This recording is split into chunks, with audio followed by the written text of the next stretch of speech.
یہ بات یہودیوں کے منافقانہ کردار کی نقاب کشائی کی جا رہی ہے کہ وہ یہ کہتے تھے کہ یہ باتیں کیسے ان کے پاس پہنچ جاتی ہیں. اللہ تعالیٰ فرماتا ہے کہ تم بتلاؤ نہ بتلاؤ، اللہ کو تو ہر بات کا علم ہے، اور وہ ان باتوں کو تمہارے بتلائے بغیر بھی مسلمانوں پہ ظاہر فرما سکتا ہے. آیت نمبر 77 سورہ بقرہ پارہ نمبر 1. کہ یہ نہیں جانتے کہ اللہ تعالیٰ ان کی پوشیدگی اور ظاہر داری سب کو جانتا ہے. ان میں سے بعض ان پڑھ ایسے بھی ہیں جو خطاب کے صرف ظاہری الفاظ کو ہی جانتے ہیں اور صرف گمان اور اٹکل ہی پر ہیں. ان لوگوں کے لیے ویل ہے جو اپنے ہاتھوں سے لکھی ہوئی کتاب کو اللہ تعالیٰ کی طرف کی کہتے ہیں اور اس طرح دنیا کماتے ہیں کہ ان کے ہاتھوں کی لکھائی اور ان کی کمائی کو ویل، ہلاکت اور افسوس ہے. یہ لوگ کہتے ہیں ہم تو صرف چند روز جہنم میں رہیں گے. ان سے کہو کیا تمہارے پاس اللہ تعالیٰ کو کوئی پروانہ ہے؟ اگر ہے تو یقیناً اللہ تعالیٰ اپنے وعدے کا خلاف نہیں کرے گا. ہرگز نہیں، بلکہ تم تو اللہ کے ذمہ وہ باتیں لگاتے ہو جنہیں تم نہیں جانتے. اب بات کیا ہوئی تھی ایکچولی؟ یہود کہتے تھے ہم بڑے اللہ تعالیٰ کے ڈانٹے، اور کہتے تھے کہ دنیا کی کل مدت 7,000 سال ہے اور ہم ہر 1000 سال کے بدلے ایک دن جہنم جائیں گے اور اس حساب سے صرف 7 دن جہنم میں رہیں گے. اور کچھ کہتے تھے یہود کہ 40 دن جو ہم نے بچڑے کی عبادت کی تھی صرف ہم 40 دن جہنم میں رہیں گے. تو اللہ تعالیٰ فرماتا ہے کہ کیا تم نے اللہ سے عہد لے لیا ہے؟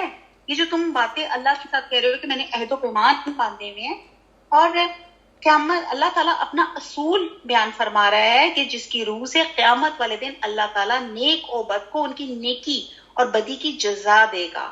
تو وہاں پہ آپ کا یہ آپ کی کلاسز، آپ کی کاسٹ، آپ کے جتنے ہم لوگ اپنے آپ کو ہائی اور زبردست کاسٹ کے سمجھتے ہیں وہ نہیں آئے گا. وہاں پہ آپ کی عمل اور آپ کی زندگی کا جو عمل ہے، عمل صالحہ، اس پہ نتیجے جو ہیں وہ اللہ تعالیٰ ڈکلیئر کرے گا.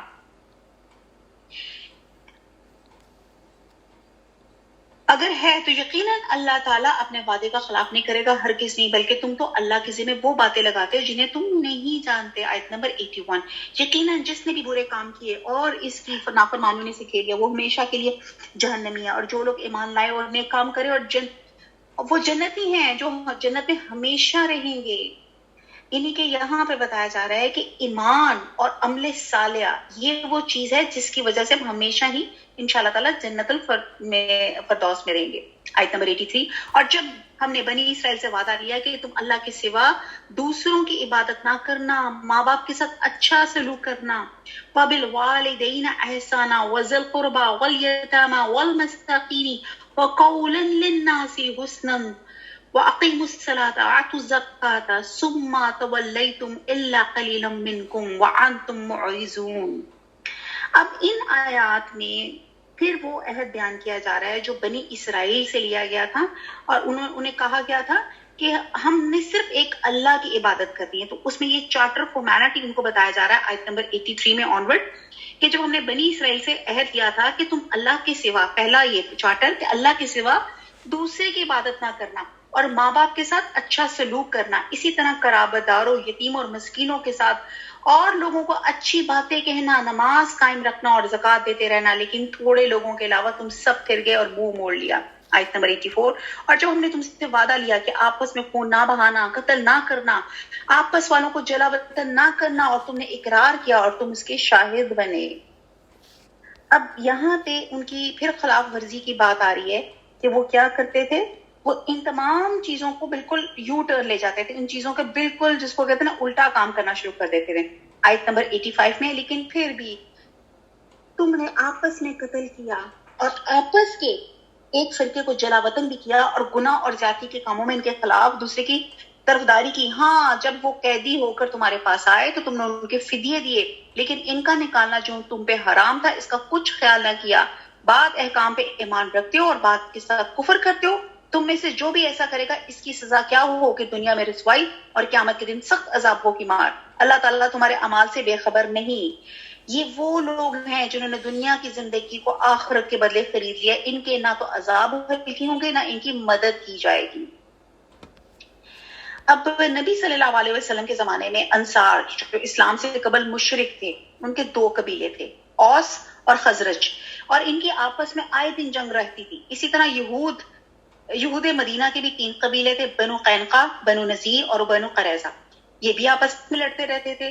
بنو قریظہ جو تھا وہ اوس کے حلیف یعنی کہ ساتھی، اور بنو قینقاع اور بنو نذیر خزرج کے حلیف تھے، اور جنگ میں اپنے حلیفوں اور ساتھیوں کی مدد کرتے تھے، اور اپنے ہی ہم مذہب یہودیوں کو قتل کرتے تھے، ان کے گھروں کو لوٹتے تھے اور انہیں جلا وطن کرتے تھے۔ اور حالانکہ ان کی تورات کے مطابق ایسا کرنا ان کے لیے حرام تھا، پھر انہیں یہودیوں کو جب مغلوب ہونے کی وجہ سے قیدی بن جاتے تھے تو فدیے دے کے چھڑواتے تھے اور کہتے تھے ہمیں تو تورات میں یہی حکم دیا گیا ہے۔ اور ان آیات میں یہودیوں کے اسی کردار کو بیان کیا گیا ہے کہ انہوں نے شریعت کو موم کی ناک بنا لیا تھا، بعض چیزوں پہ ایمان لاتے تھے اور بات ترک کرتے تھے، یعنی کہ کچھ ریچولز کو لیتے تھے اور کچھ ریچولز کو چھوڑ دیتے تھے۔ یہ مجھے لگ رہا ہے جیسے آج ہمیں سب کو امت محمدیہ کو کہا جا رہا ہے کہ جو چیز ہمیں آسان لگتی ہے اس کو ہم ٹیک کر لیتے ہیں، جو چیز ہمیں شریعت کی وہ لگتی ہے تو ہم فتوے لے کے یا اپنے آپ کو خام کا ایک عجیب سی لیم ایکسکیوزز یا لاجک دے کر ہم اپنے آپ کو کہتے ہیں نہیں یہ تو ہم نہیں کر سکتے کیونکہ اسلام جو ہے نا اتنا سخت نہیں ہے۔ آگے چلتے ہیں۔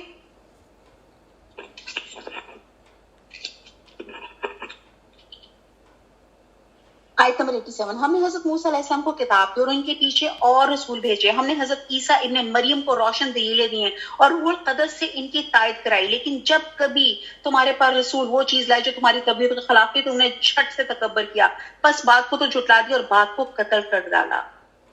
اب یہاں پہ پھر جو حضرت ان کی موسیٰ علیہ السلام کو اللہ تعالیٰ نے جو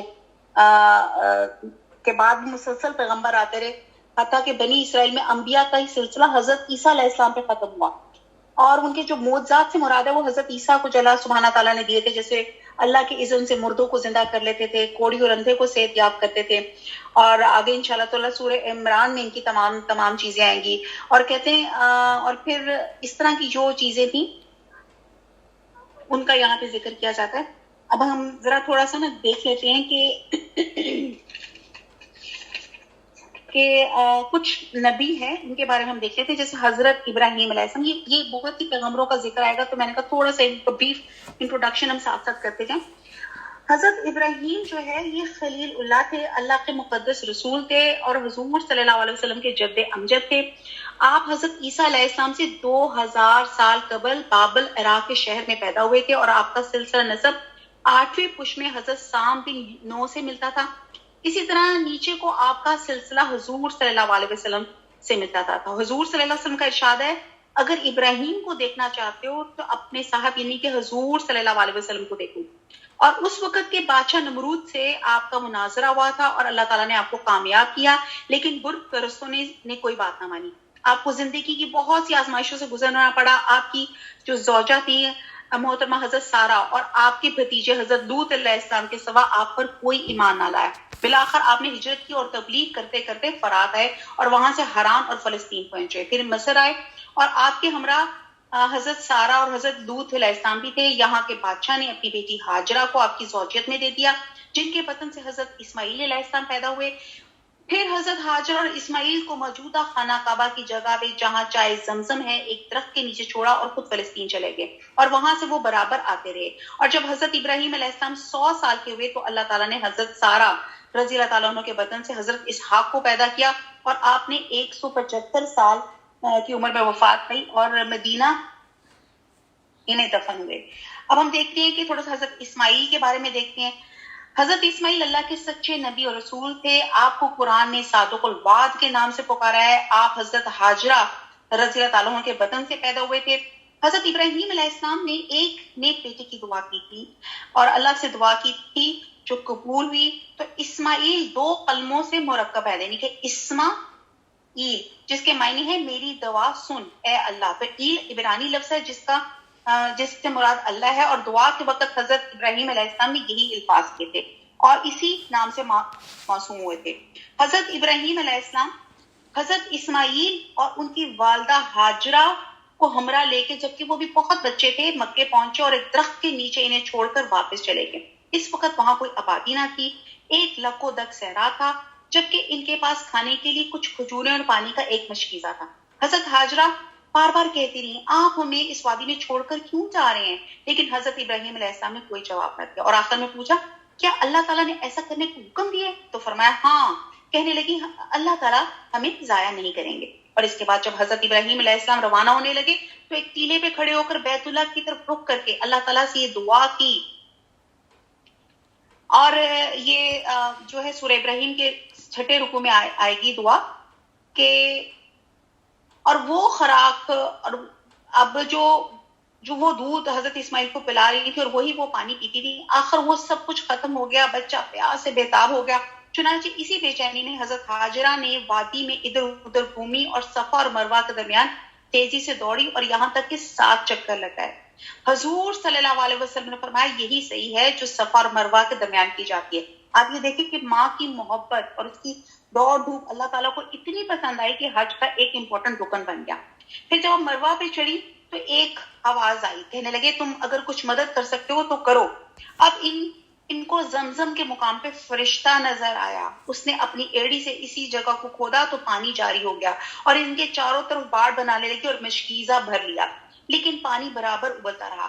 اور حضور صلی اللہ علیہ وسلم نے فرمایا اللہ تعالیٰ اسماعیل کی والدہ پہ رحم کرے، اگر وہ زمزم کو اسی حالت میں چھوڑ دیتی تو زمزم بہتا چشمہ بن جاتا۔ اب انہوں نے خود بھی پانی پیا اور بچے کو بھی پانی پلایا، اور فرشتے نے کہا تم ضائع ہونے سے نہ ڈرو، یہ مقام بیت اللہ کا ہے اور اس کی تعمیر اس کے لڑکے اور اس کے باپ کے ہاتھ ہوگی۔ پھر ایک خاندان اس کی طرف سے وہاں سے گزرا اس پانی کی تلاش میں، ایک جیسے ٹرائب وہاں سے گزرتے ہیں، تو ان کے ایک آدمی نے پانی دیکھا اور ان سب نے حضرت ہاجرہ سے اجازت لے کے یہاں رہنے کی اجازت مانگی، اور یہ بنی جرہم کے متعدد خاندان پھر یہاں پہ آباد ہوئے، اور حضرت اسماعیل علیہ السلام جب جوان ہوئے تو ان کی شادی اسی خاندان کی ایک لڑکی سے ہو گئی، اور اسی اسنا میں آپ کی والدہ حضرت ہاجرہ رضی اللہ تعالیٰ عنہ جو تھی فوت ہو گئی۔ اور ایک مرتبہ جب حضرت ابراہیم علیہ السلام اپنی اہل و عیال کی خبر لینے کے لیے آئے مگر آپ کو موجود نہ پایا تو آپ کی اہلیہ سے گزارن اور گھر کا حال وغیرہ دریافت کیا، تو اس نے کہا یعنی کہ حضرت اسماعیل کی جو زوجہ تھی ان سے پوچھا کہ آپ کیسی ہیں، تو اور انہوں نے ان کی اہلیہ نے کہا کہ ہم تو تکلیف اور تنگی میں ہیں، تو آپ جاتے ہوئے ان سے کہہ گئے کہ جب تمہارا خاوند آئے تو اس کو کہہ دینا کہ اپنے دروازے کی چوکھٹ بدل ڈالے۔ حضرت اسماعیل علیہ السلام گھر آئے اور پوچھا کہ یہاں کوئی آیا تھا، تو ان کی جو زوجہ تھی بڑی انسلٹنگ وے میں کہنے لگی ہاں ایک بڑے میاں آئے تھے، انہوں نے ایک حکم دیا تھا کہ تمہیں ان کا سلام پہنچا دینا اور یہ بھی فرما دیا تھا کہ اپنے دروازے کی چوکھٹ بدل ڈالو۔ حضرت اسماعیل نے فرمایا وہ میرے والد ماجد تھے جو یہ حکم دے گئے ہیں کہ میں تمہیں چھوڑ دوں، لہٰذا تم اپنی گھر چلی جاؤ، اور پھر اسے طلاق دے دی اور دوسری شادی کر لی۔ حضرت ابراہیم علیہ السلام دوبارہ تشریف لائے اور حضرت اسماعیل علیہ السلام کو نہ پا کے پھر ان کی اہلیہ سے دریافت کیا۔ اب یہ ان کی دوسری اہلیہ تھی، انہوں نے کہا کہ اللہ کا شکر اور خوب گزر بسر ہو رہی ہے۔ چنانچہ آپ نے فرمایا یعنی کہ حضرت ابراہیم نے کہا کہ جب تمہارے شوہر آئیں تو انہیں سلام کہنا اور کہنا اپنی چوکھٹ کو محفوظ رکھیں۔ اور جب حضرت اسماعیل واپس لوٹے اور حال پوچھا تو انہیں جو پیغام دیا تھا پہنچا دیا۔ تب آپ نے فرمایا وہ میرے والد صاحب تھے، وہ کہہ گئے تھے کہ میں تمہیں کسی حال میں بھی جدا نہ کروں۔ اس سے آپ کو پتا چلتا ہے کہ نیک ازواج کا کیا ہوتا ہے تعلق، کہ وہ کمپلیننگ نہیں ہوتی ہیں، آلویز وہ اسٹرینتھ بنتی ہیں اپنے ہسبینڈ کی۔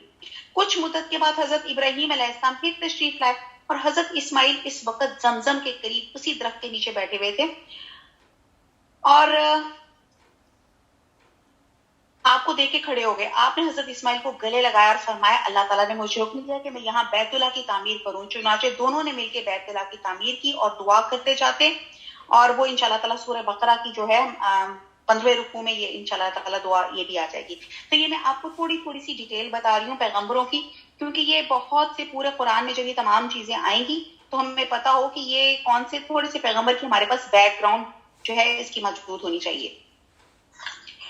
پھر ہم دیکھتے ہیں کہ یہاں پہ جبرائیل علیہ السلام، ایکچولی جبرائیل علیہ السلام کا نام ہے تو اس پر میں نے کہا چلیں تھوڑی ایک ڈیٹیل بتا دیتے ہیں۔ جبرائیل علیہ السلام اللہ کے ایک مقرب فرشتے کا نام ہے۔ یہ لفظ جبر اور ایل سے بنا ہے۔ جبر کے معنی ہوتے بگڑی ہوئی چیز کی اصلاح کرنے والے، اور آپ کے ذریعے وہی آتی تھی لہٰذا بذریعہ اصلاح ایل اللہ کی بندگی کرنے والے کو کہتے ہیں۔ تو جنہوں نے جبر کا معنی بندہ اور ایل کا اللہ لیا ہے، اور ایک قول کے مطابق جبرائیل کا نام عبداللہ، میکائیل کا نام عبید اللہ اور اسرافیل کا نام عبد الرحمن ہے۔ اور قرآن مجید میں جبرائیل علیہ السلام کے یہ نام بتائیں: روح القدس یعنی کہ پاک روح، روح الامین معتبر فرشتہ، رسول الکریم یعنی کہ پیغامبر، اور ذو مرہ یعنی کہ زور آور، ذی قوہ شدید القوا اور مکین مرتبے والا، امین امانتدار، متاع سب کا معنی ہوا. تو ان ناموں سے ان کے اوصاف اور قوت کا اندازہ ہوتا ہے. حدیث میں ہے کہ حضور صلی اللہ علیہ وسلم نے جبرائیل سے پوچھا کہ تم کون سے کاموں پہ مامور ہو؟ تو انہوں نے کہا یعنی کہ ہوا کے لشکروں کو چلانا اور لشکروں کی فتح و شکست کا کام. حضور صلی اللہ علیہ وسلم نے ان کو ایک دفعہ اصل شکل میں دیکھا اور آپ کے 600 پر تھے. حضرت جبرائیل کی پیدائش حضرت آدم علیہ السلام سے قبل ہوئی اور وفات ملک الموت سے قبل ہوئی. یہ تھوڑا سا ہے. جی پلیز آن آف کر دیں. اچھا جی، اب آگے انشاءاللہ تعالیٰ اسی میں آپ کو حضرت سلیمان کا بھی سنے گا. تو میں نے کہا پہلے پیغمبروں کا تھوڑا سا بریف انٹروڈکشن دے دیں. حضرت سلیمان جو تھے یہ بہت جلیل القدر پیغمبر تھے جو حضرت داؤد علیہ السلام کے فرزند تھے. اللہ نے ان کو نبوت اور سلطنت سے نوازا تھا اور ایسی حکومت دی تھی جیسے کسی کو پہلے اور بعد میں نصیب نہ ہوئی تھی. جیسے ہم نے سورہ کہف میں پڑھا تھا کہ 2 مسلمان اور 2 نان مسلم تھے جن کو اللہ تعالیٰ نے پوری دنیا، جنہوں نے موسٹلی دنیا کو فتح کیا، تو جس میں ایک حضرت سلیمان علیہ السلام تھے. اور آپ کو جن، ہوا، پرندوں کو آپ کے لیے مسخر کر دیا گیا تھا. آپ کو سب جانوروں کی بولیاں اور ٹھونٹی تک کی بات سمجھنے کا شرف حاصل تھا. آپ کے کمالات اور پیغمبرانہ جو ہیں اس کا تذکرہ قرآن اور حدیث میں جگہ جگہ ملتا ہے. خاص طور پہ وہ 2 عورتوں کا قصہ بڑا مشہور ہے جو آپ بہت چھوٹی عمر میں آپ نے حل کر دیا تھا.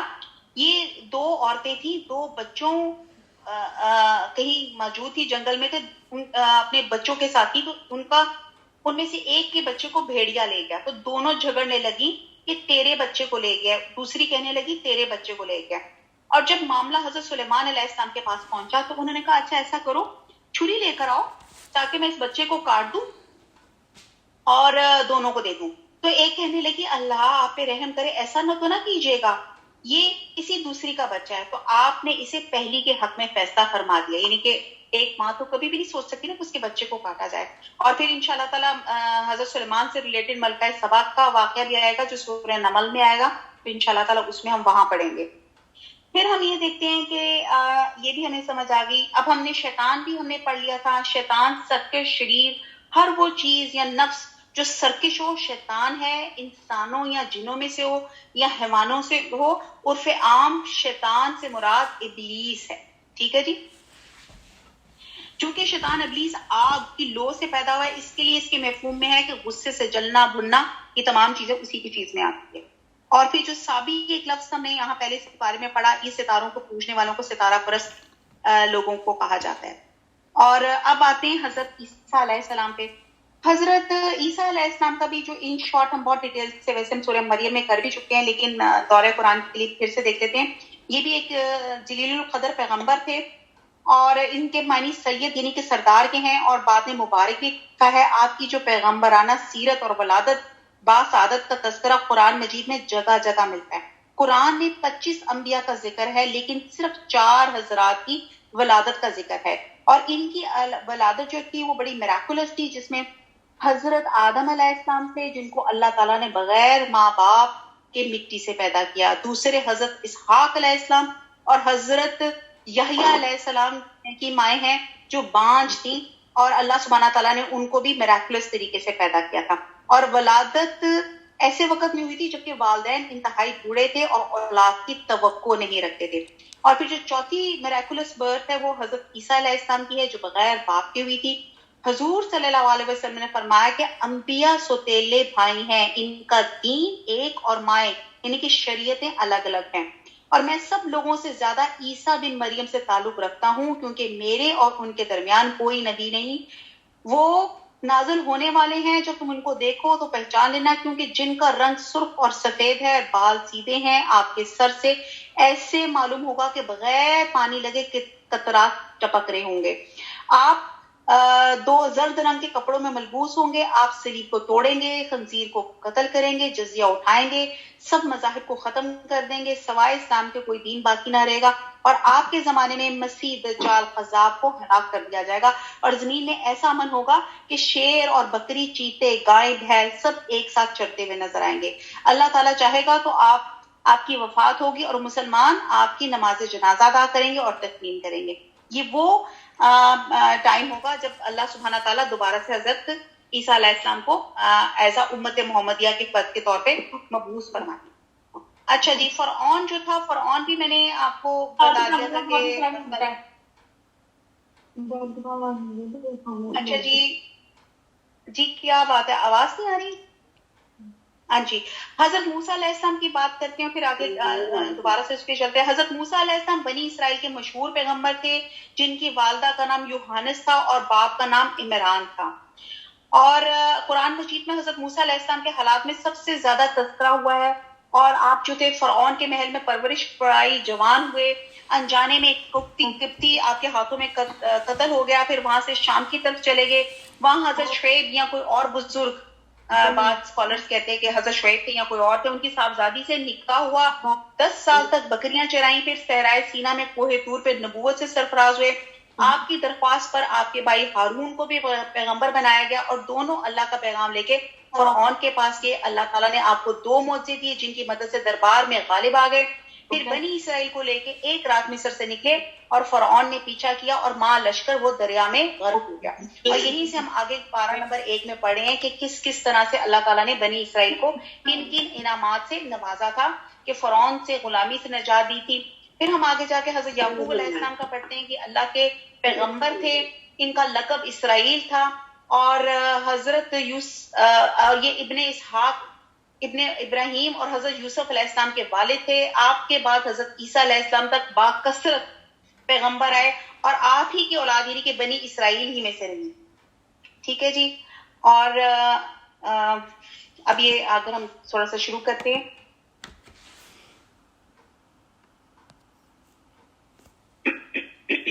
یہاں پہ ایکچولی یہ میں نے ساری ڈیٹیل اس لیے بتائی کیونکہ آیت نمبر 87 میں جب بات کی جا رہی کہ ہم نے موسیٰ علیہ السلام کو کتاب دی اور ان کے پیچھے اور رسول بھیجے، ہم نے حضرت عیسیٰ ابن مریم کو روشن دلیلیں دی اور روح القدس سے ان کی تائید کروائی. ٹھیک ہے جی. اور روح القدس سے مراد کیا ہے؟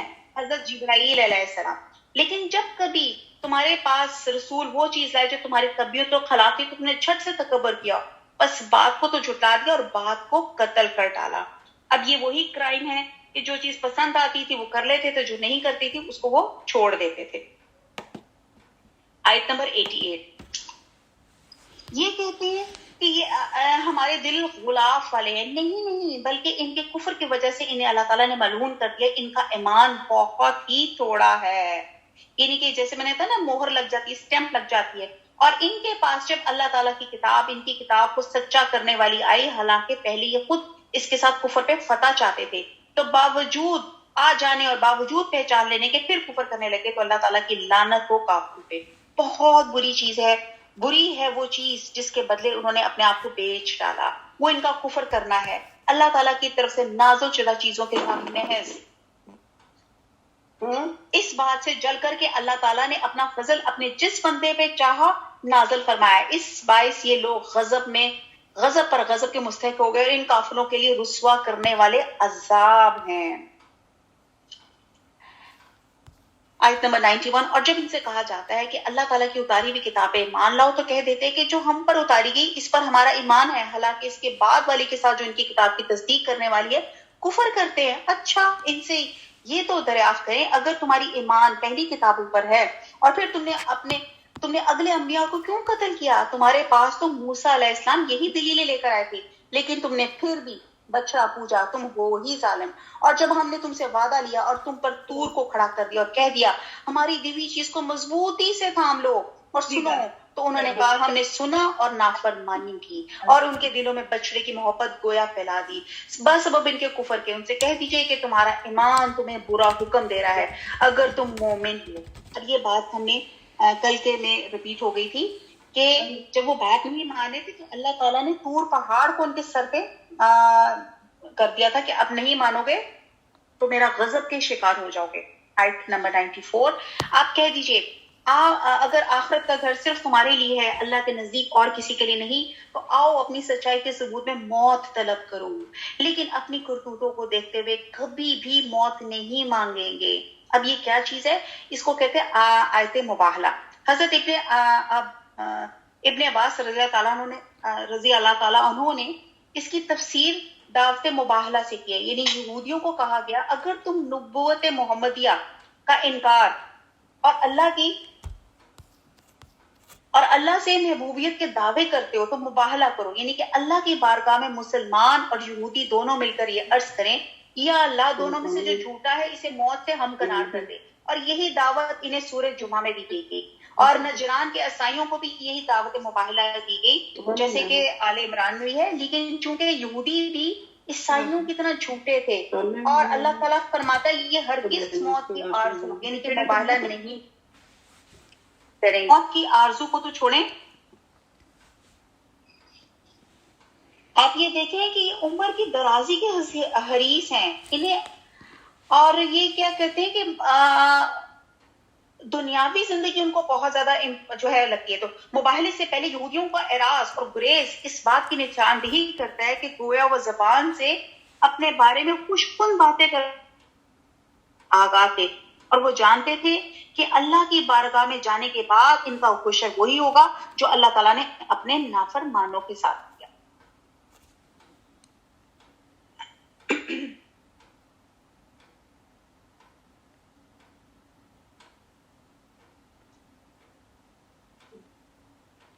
اللہ تعالیٰ ظالموں کو خوب جانتا ہے.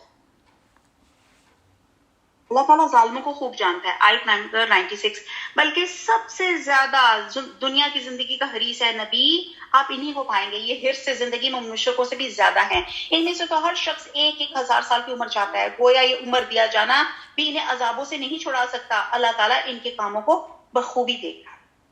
اے نبی آپ کہہ دیجئے کہ جو جبرائیل کا دشمن ہو جس نے آپ کے دل پہ پیغام باریک تالا اتارا ہے, جو پیغام ان کے پاس کی کتاب کی تصدیق کرنے والا ہے اور مومنوں کو ہدایت اور خوشخبری دینے والا ہے, تو اللہ بھی اس کا دشمن ہے. اب یہ کیا بات تھی کہ احادیث میں آتا ہے کہ چند یہودی علماء نبی صلی اللہ علیہ وسلم کے پاس ہے اور کہا کہ اگر آپ نے ہمارے سوالوں کو صحیح جواب دیا تو ہم آپ پہ ایمان لے آئیں گے. کیونکہ نبی صلی اللہ علیہ وسلم کے پاس ان کو جواب دینے کا سورس کیا تھا کہ حضرت جبرائیل علیہ السلام اللہ کا وہ میسج ان تک کنوے کرتے تھے.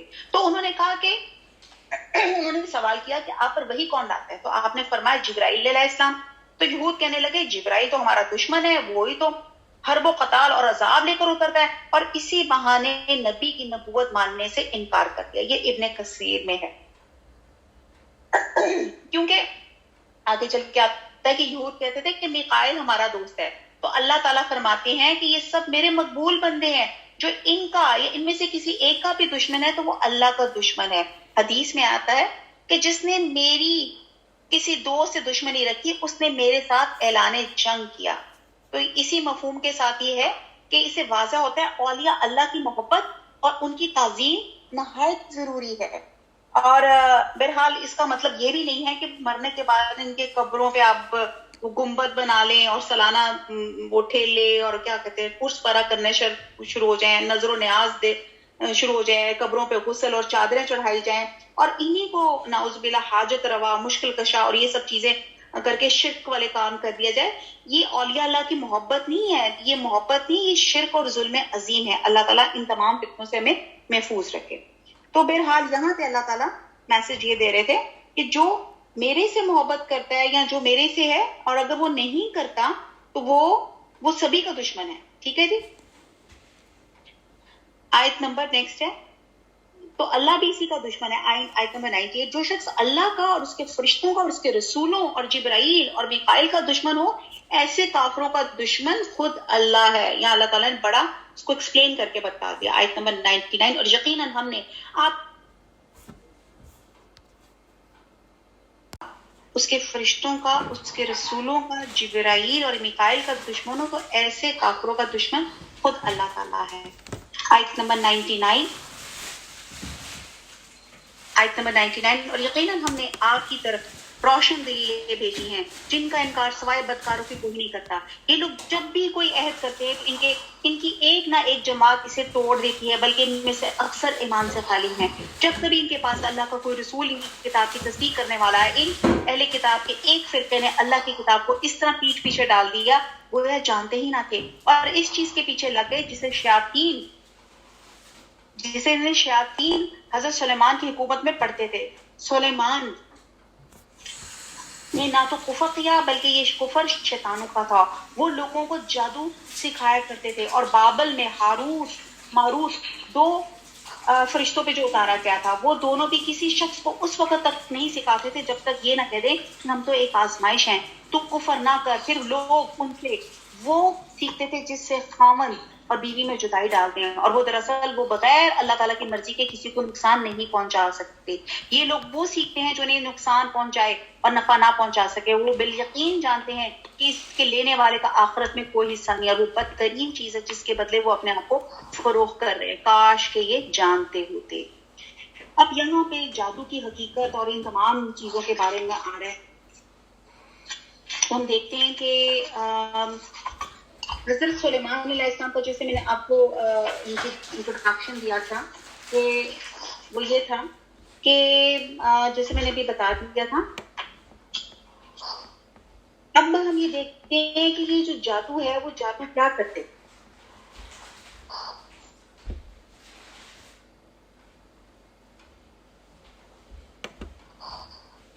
اچھا جی, بات جو ہے کالج میں ہم یہ کہتے ہیں کہ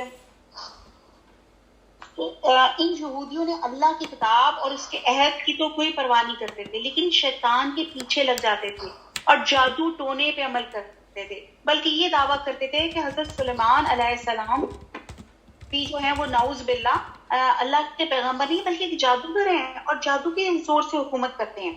اور اللہ تعالیٰ نے فرمایا کہ حضرت سلیمان علیہ السلام جادو کا عمل نہیں کرتے تھے کیونکہ عمل سحر تو کفر ہے, اور اس کفر کا ارتکاب حضرت سلیمان علیہ السلام کیسے کر سکتے ہیں. حضرت سلیمان علیہ السلام کے زمانے میں جادوگری ایکچولی بہت زیادہ عام تھی. تو حضرت سلیمان علیہ السلام نے اس کو روکنے کے لیے, اس کے سردباب کے لیے جادو کی کتابیں لے کے اپنی کرسی تخت کے نیچے دفن کر دی. اور حضرت سلیمان علیہ السلام کی وفات کے بعد ان شیاطین اور جادوگروں نے ان کتابوں کو نکال لیا اور صرف لوگوں کو دکھایا, بلکہ یہ باور بھی کروایا کہ نعوذ باللہ حضرت سلیمان علیہ السلام کی قوت اور اقتدار کا راز یہی جادو کا عمل تھا. اور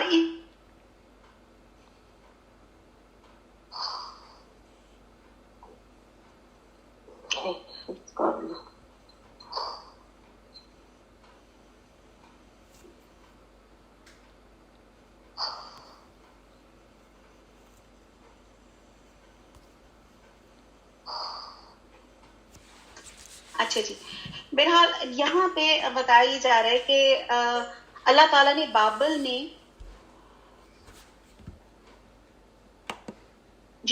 اللہ تعالیٰ نے بابل میں ہاروت اور ماروت فرشتوں پہ جادو کا علم نازل فرمایا, اور ان کا مقصد والے عالم یہ معلوم ہوتا تھا تاکہ وہ لوگوں کو بتائیں کہ انبیاء علیہ السلام کے ہاتھوں سے جو معجزے ہوتے تھے وہ جادو سے مختلف چیز ہیں. اور جادو یہ ہے کہ جس کا علم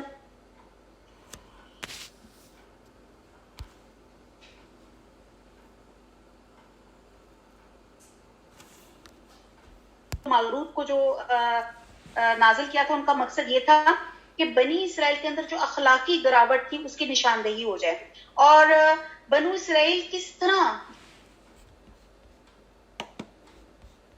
جادو سیکھنے کے لیے کہتے ہیں ان فرشتوں کے کفر ہے اور آزمائش کے لیے وہ کھلم کھلائی بات کہتے تھے. وہ ان میں سیر حاصل کرنے کی کوشش کرتے تھے, اور ان کا مقصد کیا تھا, وہ جادو کیوں سیکھنا چاہتے تھے کہ ہنستے بستے گھروں کو اجاڑیں, میاں بیوی کے درمیان میں نفرت کی دیواریں کھڑیں, اور یہ بیسکلی ان کا کام تھا. اور آپ یہ دیکھیں کہ یہ آج کے زمانے میں بھی جو ہے کہ سب سے زیادہ فتح مندی وہاں سمجھی جاتی جہاں میاں بیوی کے آپس میں لڑائی کرائی جائے. آپ کو پتہ ہے کہ دنیا کو جو پہلا جوڑا جو بنا, جو پہلی چیز اتری, وہ میاں بیوی کا رشتہ تھا, اور انشاءاللہ تعالی آخرت میں بھی جو آخری رشتہ ہوگا وہ میاں بیوی ہی کا رشتہ ہوگا. تو آپ یہ دیکھیں کہ اتنا بڑا یہ کرائم کرتے تھے کہ وہ جادو اس لیے سیکھتے تھے تاکہ میاں بیوی میں پھوٹ ڈلوا دیں. اور اس سے آپ کو پتا چلتا ہے کہ ایک گھر پورے معاشرے کی ایک بنیادی یونٹ ہوتا ہے, اور جب یہ یونٹ یا بنیاد ٹوٹتی ہے تو ساری عمارت جو ہوتی ہے ہل جاتی ہے. ایک گھر کا ٹوٹنا صرف 2 افراد کا ٹوٹنا نہیں ہوتا, بلکہ 2 خاندان اور بچوں کے لیے بہت بڑی مشقت کا سبب بن جاتا ہے. اور آپ دیکھیں کہ بروکن فیملیز کے جو بچے ہوتے ہیں وہ بھی کبھی سٹیبل ساری زندگی نہیں ہو پاتے. تو اسلام میں فیملی لائف بہت زیادہ امپورٹنٹ ہے, حقوق العباد بہت زیادہ امپورٹنٹ ہے. اللہ تعالیٰ نے شوہر کے حقوق اور بیوی کے حقوق الگ الگ بتائے، اور پھر یہ بھی بتایا کہ ایک دوسرے کے ساتھ رہے، چھوٹے چھوٹے اختلافات، چھوٹی چھوٹی جو آپس میں ان میں دل میں ایک دوسرے کو پکڑ کر نہ بیٹھے. اور بنی اسرائیل کے لوگ تو کیا کرتے تھے، وہ کیا کرتے تھے کہ ان کے اندر پھوٹ ڈلواتے تھے، اور کہتے ہیں نا کہ وہ جیسے شیطان اپنا اس کا جو اپنا عرش اپنی جو میٹنگ کرتا ہے نا شام کو، وہ میٹنگ کرتا ہے اور سب سے پوچھتا ہے کہ بھئی میرے ایجنٹس جو اس کے کارندے ہیں تم لوگ کیا کیا کام کر کے آئے، تو پھر اس کے ایجنٹس آ کے شیطان کو بتاتے وہ جی میں نے فلانے سے چوری کرا لی، میں نے فلانے سے زنا کرا لی. تو ایک شیطان کا جو ایجنٹ آ کے کہتا ہے جی میں نے تو دونوں میاں بیوی میں لڑائی کرا دی. تو شیطان اٹھ کر اپنا تاج اس کے سر کے اوپر پہناتا ہے کہ تم نے wow you have done a great job, کہ تم نے دو میاں بیوی میں لڑائی کرا دی. دو میاں بیوی لڑائی سے مراد ظاہر ہے جب دونوں میاں بیوی لڑے ہوں گے تو عورت خاون کے گھر والوں کو نہیں پوچھے گی، میاں ناراض ہوگا تو عورت کے گھر والوں سے نہیں پوچھے گا، اور ان دونوں کی جب کلیکشن کون خراب ہوں گے، وہ جو بچے، وہ جو ان کے بیچاروں اپنے والدین کے موڈ سوئنگز دیکھ کے سہم کر بیٹھیں گے، ان کے دیکھ کے مینٹلی ان کے لیے کتنا یہ ٹارچر والی بات ہے. تو بہرحال اس سے کیا ہے کہ جب دو میاں بیوی صرف بگڑیں گے، اس سے پوری کی پوری سوسائٹی جو ہے اس کے اندر ایک انارکی آ جائے گی، اس کے اندر بگاڑ آ جائے گا. تو اللہ تعالیٰ یہ جو ہے اس چیز کو بہت زیادہ ناپسند فرماتے ہیں، اور خاص طور پہ میاں بیوی کی ذرا آپ کو لڑائی ہو تو آپ نے آگے بڑھ کے وہ تمام چیزوں کو، رنجشوں اور مس انڈرسٹینڈنگ کو دور کرنے کی کوشش کرنی ہے. اب آپ دیکھیں کہ جادو میں کوئی طاقت نہیں، اور اس کے ذریعے کسی کو نقصان پہنچتا ہے تو اللہ کے اذن سے. اب ہم دیکھیں کہ جادو کیا چیز ہے. بات یہ ہے، اب ایکچولی یہ دورہ قرآن ہے، اتنی میں ڈیٹیل سے تو نہیں بات کر سکتی، لیکن بات یہ ہے کہ جس طرح جسم پہ مادی چیزیں اثر انداز ہوتی ہیں، اگر ہڈی کے اوپر کوئی سخت چیز لگے تو وہ دکھے گی، اور جسم کے ساتھ اگر کوئی ایسی چیز جسم جیسی ٹکرائے گی تو جسم کو تکلیف ہوگی. اسی طرح انسان کی روح بھی متاثر ہوتی ہے. جیسے آپ دیکھیں گے اچھا کلام سن کے انسان کا دل کوئی خوشی کا باعث ہوتا ہے، اسی طرح بری بات، آپ کو کوئی گالی دے دے، کوئی بری بات کر دے تو آپ پریشان ہو جاتے ہیں. تو جادو بھی کچھ کلمات کے ذریعے کچھ ایسا کلام ہوتا ہے جو عموماً شیطانی باتیں ہوتی ہیں اور شیطانوں کی مدد سے لی جاتی ہیں، جو جادو کا سورس ہے. اور شیطان انسانوں کو یہ سکھاتے ہیں، اور جادو کیا ہے، کفر ہے، اور پھر خاص طور پہ ایسے مقاصد کے لیے استعمال کرنا جس سے گھر ٹوٹے، معاشرہ متاثر ہو، تو یہ بہت زیادہ برا ہے. اور جو اس چیز کا خریدار بنے اس کے لیے آخرت میں کوئی حصہ نہیں.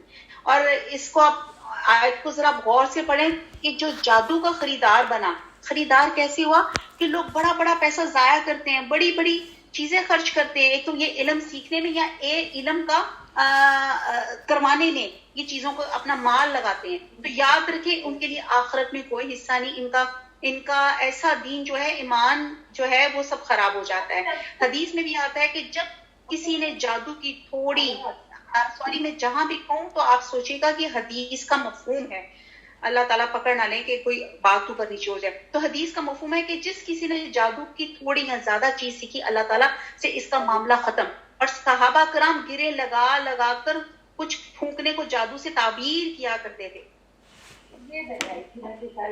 اور اگر کسی وقت کچھ مشکل ہو، کوئی مصیبت ہو تو کیا کرنا چاہیے؟ اسلامی طریقہ کیا ہے؟ نماز حاجت پڑھیں، اللہ سے رجوع کریں، اللہ کا ذکر کریں، استغفار کریں، اللہ تعالیٰ مشکلات کو آسان کریں گے.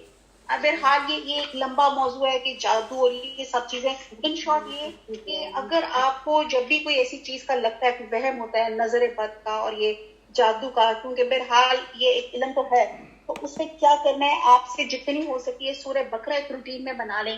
وہ ضروری نہیں ہے کہ آپ ایک دن میں ختم کریں، آپ کا جتنا مطلب 4 دن لگا کے ختم ہوتی ہے یا اس میں کر لیں. ایک روٹین بنا لیں کہ آپ نے سورہ بقرہ پڑھتے رہنا ہے، آیت الکرسی پڑھے، معوذتین پڑھا کریں، اور یہ سب چیزیں پڑھ کے پھونکے ماریں اپنے اوپر، اپنے گھروں پر، اپنے بچوں پہ. تو انشاءاللہ تعالیٰ اللہ تعالیٰ ہم سب کو جادو اور یہ ٹوٹی آفات سے محفوظ رکھے. آمین. اچھا جی، اب آیت نمبر 103 جی، آیت نمبر 103. اگر یہ لوگ صاحب ایمان متقی بن جاتے تو اللہ تعالیٰ کی طرف سے بہترین انہیں ثواب انہیں ملتا اگر یہ جانتے ہوتے. 104. اے ایمان والو، تم نبی صلی اللہ علیہ وسلم کو رائنا نہ کہا کرو بلکہ انظر نہ کہو، یہی نہیں ہماری طرف دیکھیے اور سنتے رہا کرو، اور کافروں کے لیے دردناک عذاب ہے. اب یہ بھی ایک ان کا ایک یہ تھا کہ رائنا جو لفظ ہے اس کے مطلب ہے کہ رائنا کا مطلب ہے ہمارا لحاظ کیجیے، ہمارا خیال کیجیے. اگر کسی کو بات نہ سمجھ آئے، جیسے آپ انگلش میں کہتے ہیں نا پارڈن پلیز ٹیل می یا ریپیٹ اٹ، تو وہ اس طرح حساب سے آتا ہے رائنا. تو یہ کہتے ہیں کہ ہماری طرف متوجہ ہوئے. لیکن کیا کرتے تھے کہ پریجڈس میں یہود اپنے بغض اور اناد کی وجہ سے اس لفظ کو تھوڑا سا بگاڑ دیتے تھے اور اس کی معنی میں تبدیلی کرتے تھے، اور اس سے ان کے جذبہ اناد کو تسلی ہوتی تھی. جیسے رائنا، یعنی کہ رائنا ہے نا، اس کو تھوڑا سا لمبا کرتے رائنا، اس کا مطلب ہوتا ہے ہمارا چرواہا. یا رائنا ایک مطلب یہ بھی آتا ہے احمق وغیرہ کے. تو وہ اس طرح کی بات کر کے نا، وہ ہومو فونز یا اس طرح کی وہ چیزیں یوز کر کے نا، وہ غلط مطلب نکال کے ایسے بات کرتے. جیسے وہ کہتے ہیں نا کہ السلام علیکم. آپ میں سے کون ہے، اگر میں پھر دورہ قرآن چلتا ہے، ورنہ میں پوچھتی کہ آپ لوگ، ہم لوگ سلام کیسے کیسے کرتے ہیں. تو کچھ تو میری بہت پیاری پیاری سویٹ سسٹم ہے، جب بھی السلام علیکم. اسی طرح ایک دفعہ حضرت عائشہ علیہ السلام کے پاس، حضور صلی اللہ علیہ وسلم کے پاس کچھ لوگ ہیں، انہوں نے کہا السلام علیکم. تو آپ صلی اللہ علیہ وسلم نے کہا وعلیکم السلام. تو حضرت عائشہ کو بڑا برا لگا. انہوں نے کہا کہ حضور صلی اللہ علیہ وسلم، یہ السلام علیکم کا تو مطلب ہوتا ہے کہ تم پر موت ہو، اور السلام علیکم کا مطلب ہوتا ہے کہ تم پر سلام دو، یعنی کہ ٹوٹل اپوزٹ. تو آپ نے کہہ دیا، تو آپ صلی اللہ علیہ وسلم نے کہا کہ میں نے کہا وعلیکم، یعنی کہ تم نے مجھے کہا تو میں نے کہا تم پر بھی ہو. تو بہرحال یہ آپ یہ دیکھیں کہ تھوڑا سا ورڈز کو، تھوڑا سا اس کی پروننسیشن میں ذرا فرق ہو جائے تو آپ دیکھیں کہ ورڈنگ، اس کا مطلب ہی پورا بدل جاتا ہے. تو یہاں پہ وہ لوگ کیا کرتے تھے، تضحیق اڑانے کے لیے وہ رائنا کو تھوڑا لمبا رگڑ کر حضور صلی اللہ علیہ وسلم کی ناؤز باللہ بے ادبی کرنے کی کوشش کرتے تھے. تو آیت اتر گئی، آیت 104 میں، اے مان والو تم نبی صلی اللہ علیہ وسلم کو رائنا نہ کہا کرو بلکہ انظر نہ کہا کرو، یعنی کہ ہماری طرف دیکھیے اور سنتے رہو، اور کافروں کے لیے دردناک عذاب ہے. 105 نہ تو اہل کتاب کے کافر اور مشرقین چاہتے ہیں کہ تم پر تمہارے رب کی کوئی بھلائی نازل ہو. ان کے اس حسد سے کیا ہو، اللہ تعالیٰ جسے چاہے اپنی رحمت خصوصیت سے عطا فرمائے. اللہ تعالیٰ بڑے فضل والا ہے، اور جس آیت کو ہم منسوخ کر دیں یا بلا دیں، اس سے بہتر یا اسی جیسی اور لاتے ہیں. کیا تو نہیں جانتا کہ اللہ تعالیٰ ہر چیز پر قادر ہے؟ کیا تجھے علم نہیں کہ زمین اور آسمان کا مالک اللہ ہی، ملک اللہ ہی کے لیے ہے، اللہ تعالیٰ کے سوا تمہارا کوئی ولی اور مددگار نہیں. کیا تم اپنے رسول سے یہی پوچھنا چاہتے ہو؟ اور اس سے پہلے موسیٰ علیہ السلام سے پوچھا گیا، سنو ایمان کو کفر سے بدلنے والے سیدھی راہ سے بھٹک جاتا ہے. اب یہاں پہ تھوڑا سا نسخ کا قانون آ گیا. شرعی اصطلاح میں ایک ہوتا ہے کہ ایک حکم کو بدل کے دوسرا حکم نازل کرنے کو نسخ کہا جاتا ہے. اور بہرحال ایک لمبی بحث ہو جائے گی، آگے چلتے ہیں.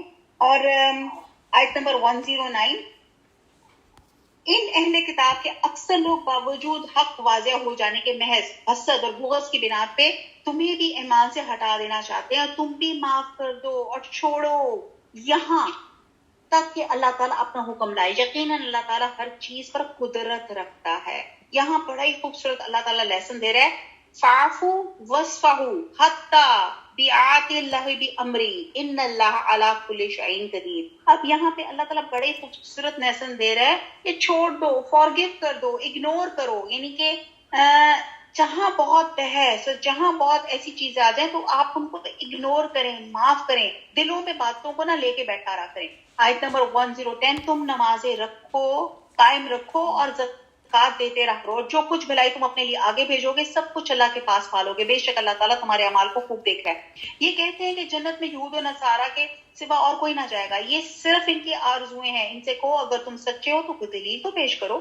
سنو جو بھی اپنے آپ کو خلوص کے ساتھ اللہ کے سامنے جھکا دے، بے شک اس کا رب پورا بدلہ دے گا. اس پہ نہ تو کوئی خوف ہوگا نہ غم اور اداسی.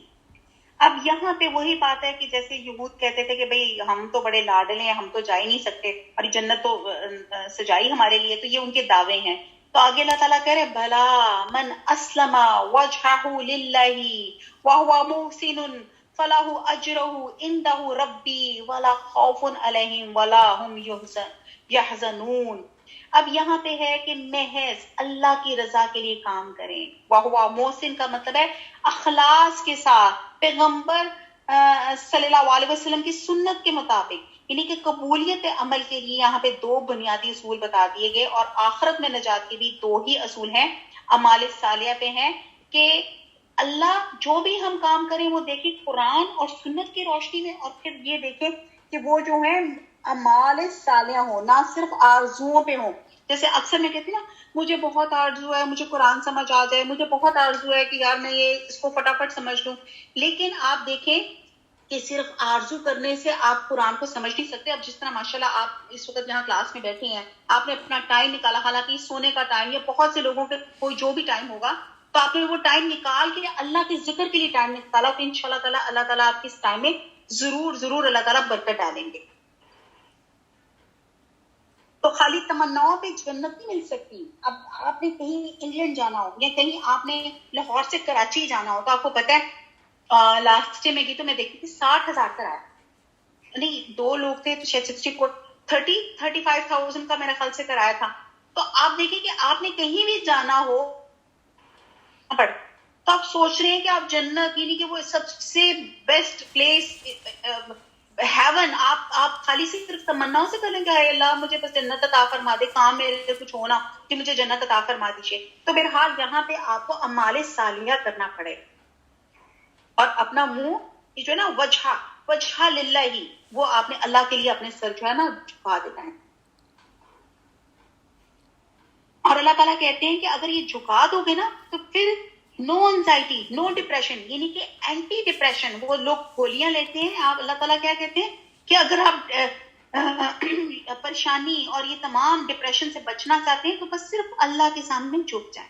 آیت نمبر 113. یہود کہتے ہیں کہ نصرانی حق پر نہیں، نصرانی کہتے ہیں یہودی حق پر نہیں، حالانکہ یہ سب لوگ تورات پڑھتے ہیں. اسی طرح انہی جیسے بات بے علم بھی کہتے ہیں قیامت کے دن اللہ ان کے اس اختلاف کا فیصلہ ان کے درمیان کر دے گا. اب یہ کیا بات تھی؟ یہودی تورات پڑھتے تھے جس میں حضرت موسیٰ علیہ السلام کی زبان سے حضرت عیسیٰ علیہ السلام کی تصدیق موجود ہے، لیکن اس کے باوجود یہودی حضرت عیسیٰ علیہ السلام کو مانتے نہیں تھے. اور عیسائیوں کے پاس انجیل موجود تھی جس میں حضرت موسیٰ علیہ السلام اور تورات ہونے کی تصدیق تھی، لیکن یہ بھی یہودیوں کی تکفیر کرتے تھے. اور یہ گویا اہل کتاب کے دونوں فرقوں میں یہ تھا اپنی اپنی خوش فہمیوں میں مبتلا تھے. تو اللہ تعالیٰ کہہ رہے تھے قیامت کے دن ان کے اس اختلاف کا فیصلہ کر دیا جائے گا. آیت نمبر 114. اس شخص سے بڑھ کر ظالم کون ہے جو اللہ تعالیٰ کی مسجدوں میں اللہ تعالیٰ کے ذکر کے کیے جانے کو روکے اور ان کی بربادی کی کوشش کرے. ایسے لوگوں کو خوف کھاتے ہوئے اس میں جانا چاہیے، اور ان کے لیے دنیا میں بھی رسوائی اور آخرت میں بھی بڑے بڑے عذاب ہیں. اب بہرحال اس کی بھی بڑی لمبی تفسیر ہے کہ وہ کیوں روکتے تھے. بہرحال جن لوگوں نے مسجدوں میں اللہ کا ذکر کرنے سے روکا، اس میں ایک تو یہ مراد ہیں، ایک سے تو بعض اسکالرز کہتے ہیں عیسائی مراد ہیں جنہوں نے بادشاہ روم کے ساتھ مل کر بیت المقدس میں یہودیوں کو نماز پڑھنے سے روکا گیا تھا اور ان کی تقریب میں حصہ لیا تھا. اور بعض جو ابن کثیر ہیں وہ یوں کہتے ہیں کہ اس کا مصداق مشرقین مکہ کو کہا جاتا ہے، جنہوں نے حضور صلی اللہ علیہ وسلم اور آپ کے صحابہ کو مکہ سے نکلنے سے مجبور کیا تھا، اور یوں خانہ کعبہ میں مسلمانوں کو عبادت سے روکا گیا تھا. اور پھر صلح حدیبیہ کے موقع پہ بھی انہوں نے یہی کردار کو دہرایا تھا. اور اب آج یہ کردار ہم اور آپ میں سے کوئی ایسے لوگ ہیں جو بعد مسجدوں کو کسی نہ کسی وجہ سے اس کو لوگوں کو بدگمان کر کے ان کو اس چیز سے روک دیتے ہیں مسجدوں میں جانے سے.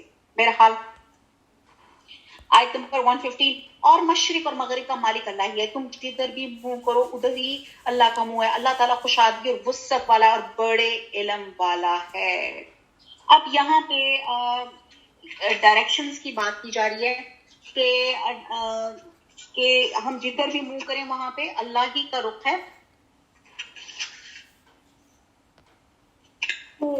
یہ اصل میں کسی ڈائریکشن کو فالو کرنا نہیں ہوتا، بلکہ ڈائریکشن تو صرف سہولت کے لیے ہوتی ہے.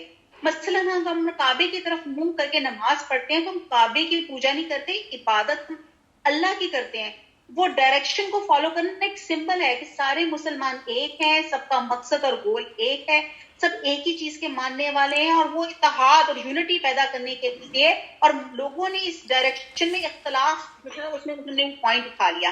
تو بہرحال اللہ سبحانہ تعالیٰ کی جو ہم ایک سمبل اور ایک یونٹی دکھانے کے لیے ہم سب اللہ تعالیٰ کی طرف رخ کر کے جو ہم نماز پڑھتے ہیں.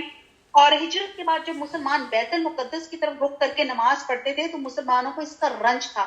اس موقع پہ کہتے ہیں کہ یہ آیت نازل ہوئی تھی، اور بعد کہتے ہیں کہ اس وقت نازل ہوئی تھی جب بیت المقدس سے پھر خانہ کعبہ کی طرف رخ کرنے کا حکم ہوا تو یہودیوں نے طرح طرح کی باتیں بنائی.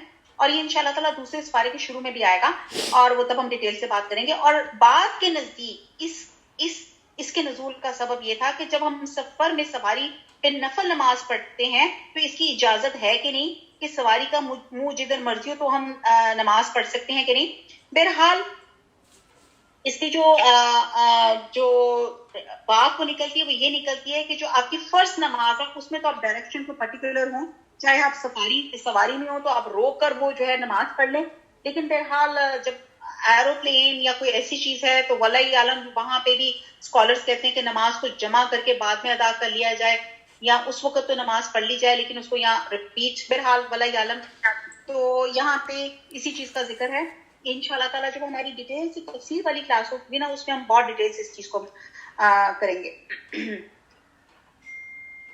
آیت نمبر 16 یہ کہتے ہیں کہ اللہ تعالیٰ کی اولاد ہے. نہیں, بلکہ وہ پاک ہے. زمین و آسمان کی تمام مخلوق اس کی ملکیت میں اور ہر ایک اس کا فرما بردار ہے. زمین و آسمان کا ابتدا پیدا کرنے والا اور جس کام کا کرنا چاہے کہہ دیتا ہے ہو جا. یقولو لہو کن فیکون, ہو جا تو بس وہ ہو جاتا ہے. اب یہاں پہ یہ پتہ چلتا ہے کہ اللہ تعالیٰ جو ہے صرف کن کہتے ہیں تو تمام چیزیں ہو جاتی ہیں. اللہ تعالیٰ کن فرما دیجیے. اور اس وقت جو کرونا وائرس اور جو بیماریاں اور اس وقت میری بہت پیاری بہن انسا اور اس کی فیملی جو ہے اس کرونا مرض میں مبتلا ہے, اللہ تعالیٰ ان سب کو شفا عطا فرما دے. اللہ تعالیٰ کن کہہ دے اور اس کرونا کی وبا کو اس پوری دنیا سے اللہ تعالیٰ نیز نابود فرما دے. آمین.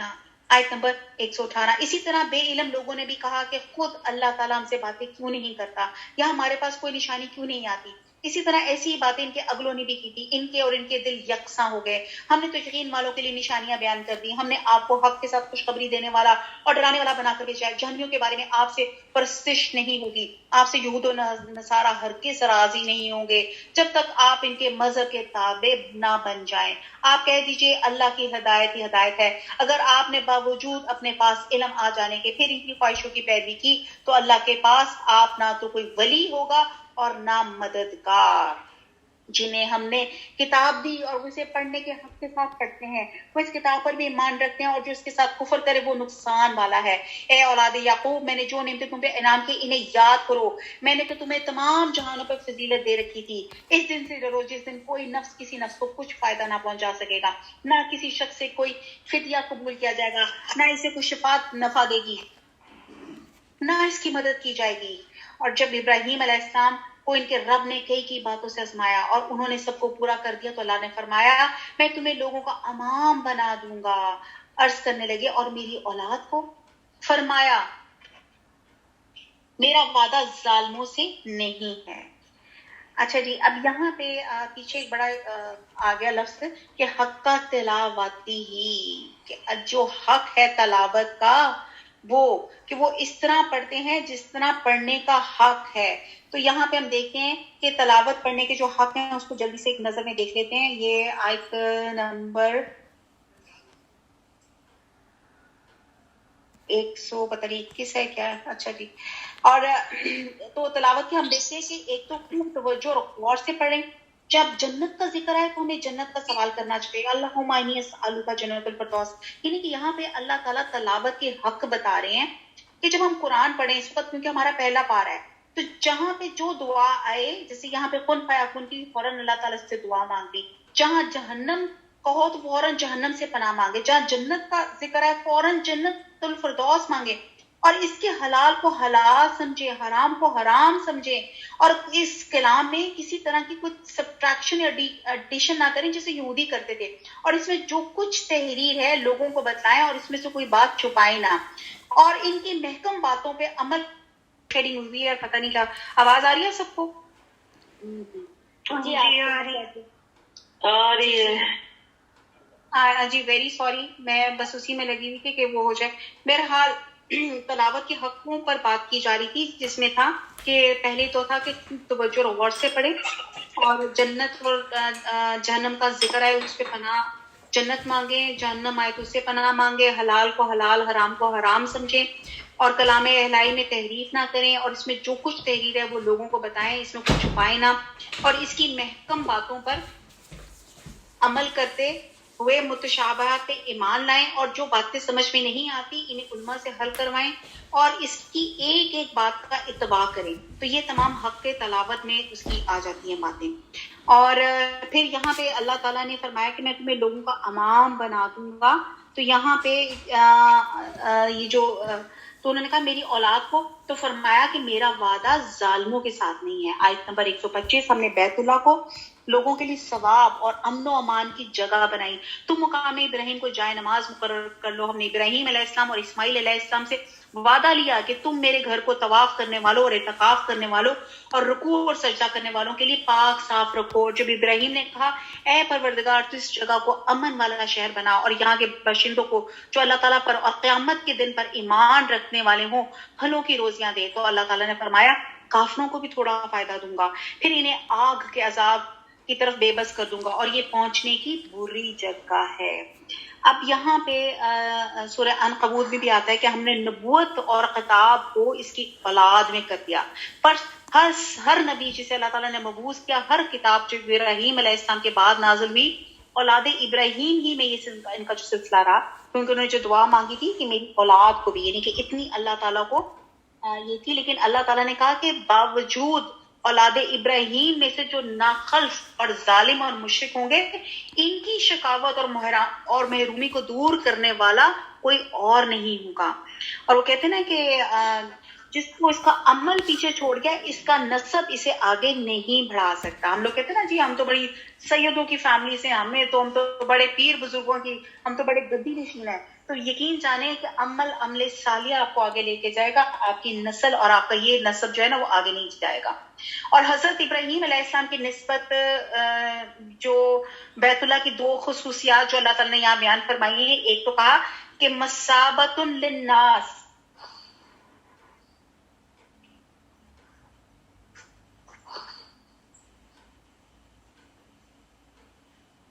حضرت ابراہیم علیہ السلام کی نسبت جو یہاں پہ خصوصیت بتائی گی کہ ایک تو مثابۃ للناس کہ لوگوں کے لیے ثواب کی جگہ ہے، اور دوسرے معنی یہاں پہ ہیں کہ بار بار لوٹ کر آنے کی جگہ ہے۔ جو ایک مرتبہ بیت اللہ کی زیارت میں چلا جاتا ہے، اس کی بار بار رہتا ہے نہیں کہ ہمارا دل بے قرار رہتا ہے اور شوق پیدا ہوتا ہے نہیں یار دوبارہ جانا ہے۔ اور پھر ایک اور جو اس کی بہت بڑی خصوصیت بتائے گی، یہ امن کی جگہ ہے، یعنی کہ یہاں کسی دشمن کا خوف نہیں رہتا۔ اور الحمدللہ ہم سب لوگوں نے جنہوں نے حج اور عمرہ کیا ہے، تو ہم دیکھتے ہیں کہ وہاں پہ آپ کتنے سکون میں آ جاتے ہیں۔ اور مقام ابراہیم سے مراد وہ پتھر ہے جس پہ کھڑے ہو کر حضرت ابراہیم علیہ السلام نے تعمیر کعبہ کرتے تھے، اور اس پتھر پر حضرت ابراہیم علیہ السلام کے قدم کے نشان ہے، اور اب اس پتھر ہی کو ایک شیشے میں محفوظ کر لیا گیا ہے جو ہر حاجی یا طواف کرنے والا جو ہے آسانی سے دیکھ سکتا ہے۔ اور اسی مقام پر طواف مکمل ہونے پہ 2 رکعت پڑھنا سنت ہے۔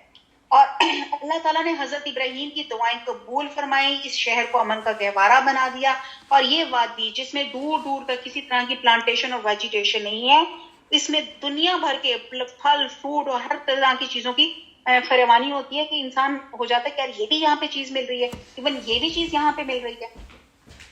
اور پھر آگے چلتے ہیں آیت نمبر 127۔ ابراہیم علیہ السلام نے کعبہ کی بنیادیں اور دیواریں اٹھاتے جاتے اور کہتے جاتے تھے ربنا تقبل منا انك انت السميع العليم ربنا واجعلنا مسلمين لك ومن ذرياتنا امة مسلمة لك وارنا مناسكنا وتب علينا انك انت التواب الرحيم۔ ابراہیم علیہ السلام کعبہ کی بنیادیں اور دیواریں اٹھاتے جاتے اور کہتے جاتے ہمارے پروردگار ہم سے قبول کرنا، آمین، تو ہی سننے والا اور جاننے والا ہے۔ اے ہمارے رب ہمیں اپنا فرما بردار بنا لے، آمین، اور ہماری اولاد میں سے بھی ایک جماعت کو اپنا اطاعت گزار رکھ اور ہمیں اپنی عبادتیں سکھا، آمین، ہماری توبہ قبول فرما، آمین، تو توبہ قبول فرمانے والا اور رحم کرنے والا ہے۔ اے ہمارے رب انہی میں سے رسول بھیج جو ان کے پاس تیری آیتیں پڑھے، انہیں کتاب و حکمت سکھائیں اور انہیں پاک کر دے، یقیناً تو غلبے والا اور حکمت والا ہے۔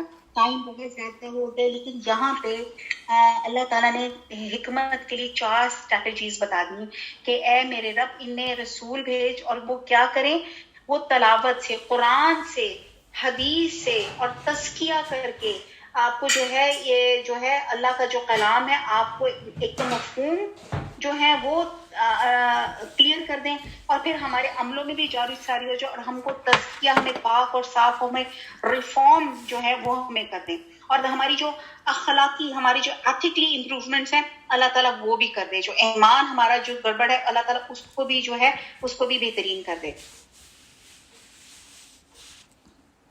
آیت نمبر 30، دین ابراہیم سے وہی بے رغبتی کرے گا جو محض بے وقوف ہوں، ہم نے تو اسے دنیا میں بھی برگزیدہ کیا تھا اور آخرت میں بھی، وہ نیکوکاروں میں سے۔ اور جب کبھی بھی انہیں ان کے رب نے کہا فرما بردار ہو جا، انہوں نے کہا میں نے رب العالمین کی فرما برداری کی۔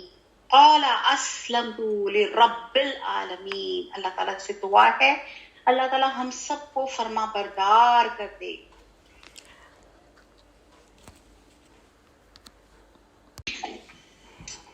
سمجھ کے آ رہی ہے کیونکہ بڑا ذرا تھوڑا سا فارورڈ تیزی سے سب چیزوں کو لے کے جانی۔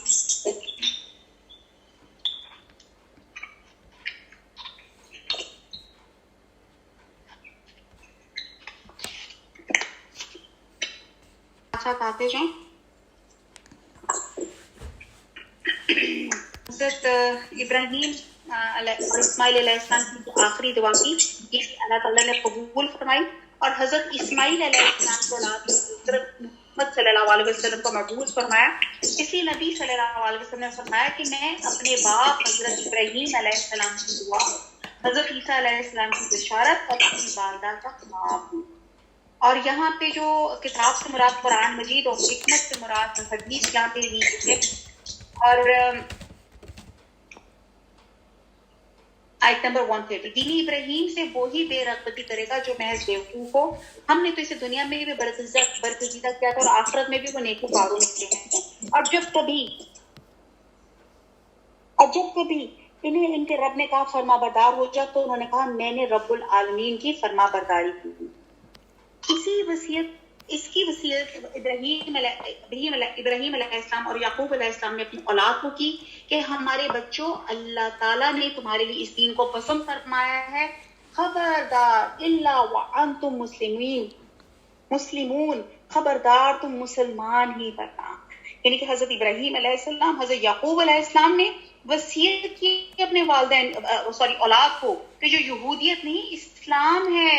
تو یہاں پہ بار بار کہا جا رہا ہے جیسے سورہ ال عمران کی آیت نمبر 19 میں بھی ہے کہ اللہ کے نزدیک دین اسلام ہی ہے۔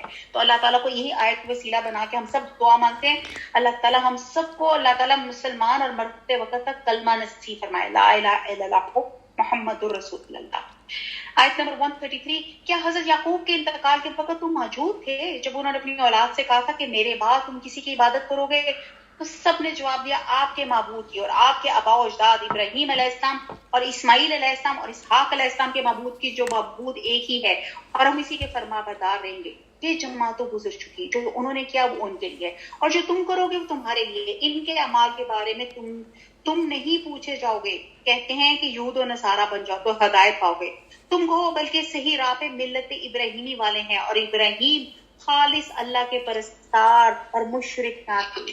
اے مسلمانوں تم سب کو ہم اللہ پر ایمان لائے، ہر اس چیز پر بھی جو بھی ہماری اور اس چیز پر بھی جو ہماری طرف اتاری گئی، اور جو چیز ابراہیم علیہ السلام، اسماعیل علیہ السلام، اسحاق علیہ السلام اور ان کی اولاد کو اتاری گئی، اور جو کچھ اللہ کی جانب سے موسیٰ علیہ السلام اور عیسیٰ علیہ السلام اور دوسرے انبیاء علیہ السلام دیے گئے، اور ہم نے ان میں سے کسی کے درمیان فرق نہیں کرتے، ہم اللہ کے فرما بردار ہیں۔ اب یہاں پہ قرآن مجید میں مورلیس 25 انبیاء کا ذکر کیا جا رہا ہے، ان کے 25 پورے قرآن میں نام آئے ہیں، اور ان میں کہا جا رہا ہے کہ ہم ان سب کو مانتے ہیں اور ان سب کے درمیان میں ہم کوئی فرق نہیں کرتے، یہ ہمارے ایمان کا بھی حصہ ہے۔ آیت نمبر 137، اگر وہ تم جیسے ایمان لائے تو ہدایت پائیں، اور اگر منہ موڑے تو خلاف ہیں۔ اللہ تعالیٰ ان سے ان قریب آپ کو کفایت کرے گا۔ فَسَيَكْفِكُهُمُ اللَّهُ وَالسَّمِيعُ الْعَلِيمُ۔ آج کل کرونا میں بڑا زبردست آ رہا ہے کہ اس آیت کو بہت زیادہ پڑھیں، اللہ تعالیٰ اس کرونا کی وبا کو سے ہم سب کو محفوظ رکھے۔ اور یہ صحابہ کرام کے یہاں پہ ان کی طریقے کی مثال دے کے بتایا جا رہا ہے کہ اگر وہ اس طرح مان لائیں جس طرح اے صحابہ تمہیں مان لائے تو پھر یقیناً وہ ہدایت یافتہ ہو جائیں گے. اگر وہ ضد اور اختلاف پہ منہ موڑے تو گھبرانے کی ضرورت نہیں، ان کی سازشیں آپ کو کچھ نہیں بگاڑ سکتی کیونکہ اللہ تعالیٰ آپ کی کفایت کرنے والی ہیں. چنانچہ چند ہی سالوں میں یہ وعدہ پورا ہوا اور بنو قینقاع اور بنو نذیر کو جلا وطن کیا گیا اور بنو قریظہ قتل ہو گئے. اور تاریخی روایت میں یہ ہے کہ حضرت عثمان رضی اللہ تعالیٰ عنہ کی شہادت کے وقت ایک مصحف ان کی گود میں تھا، اور اس وقت وہ جو تھی نا یہ جو آیت ہے فَسَيَكْفِقْهُمُ اللَّهُ وَهُوَ السَّمِيعُ الْعَلِيمُ، فَسَيَكْفِقْهُمُ اللَّهُ، پر ان کے خون کے چھینٹے بلکہ گرے ہوئے تھے، اور کہا جاتا ہے یہ مصحف آج بھی ترکی میں موجود ہے.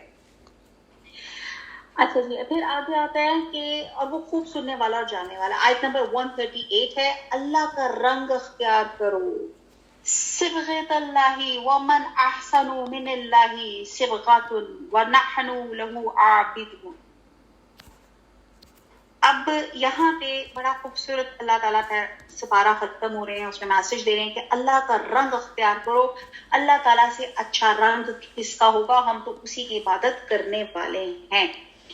اب ہوتا یہ ہے کہ اگر ہم نے کسی سے پوچھوں کہ آپ، ہم سب کو بڑا شوق ہوتا ہے کہ ڈائنگ بڑی زبردست ہو، تو جب ہم کسی ڈائر پہ جاتے ہیں اور جب اپنا سوٹ لے کے جاتے ہیں تو کہتے ہیں جی اس رنگ کا دوپٹہ ڈائی کرتے ہیں. تو کیا کرتے ہیں آپ؟ اس کا رنگ جب وہ ڈائی کر لیتا ہے تو اس کو کبھی روشنی میں لے کے جا رہے ہیں، کبھی ٹیوب لائٹ میں دیکھتے ہیں کہ رنگ پراپر میچ ہے کہ نہیں، اور ذرا اگر میچ نہیں ہوتا تو ہم اس کے ڈائر کے منہ پہ دوبارہ دوپٹہ یا شلوار مارتے ہیں کہ تم نے تو صحیح ڈائی ہی نہیں کی، تم نے تو پیسے ضائع کیے.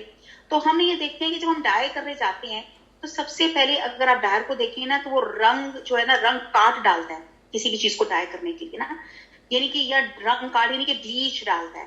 پھر وہ دیکھتا ہے کہ جس چیز میں وہ جس کپڑے کو اس نے رنگ نہ ہے یا جس چیز کو رنگ نہ ہے اس کے اندر جذب کرنے کی کتنی صلاحیت ہے. تو اللہ تعالیٰ ان تمام چیزوں سے ہمیں ساتھ اس ڈرائنگ کو ایسوسیٹ کر کے کہہ رہے ہیں کہ اگر ہم چاہتے ہیں کہ صبغۃ اللہ کا رنگ ہمارے اندر ہو تو ہم نے بھی اپنے آپ کو بلیچ کرنا ہے. بلیچ وہ نہیں جو آج کل پارلرز میں جاتی، یعنی کہ آپ نے دل کو صاف اور ستھرا کرنا ہے، اس کے اندر تمام جو رنگ دنیا کے یا مٹیریل کی محبت ہے سب جو کہتے ہیں نا قلب سلیم اور قلب منیب، ایسا دل ہونا چاہیے پاک اور صاف دل.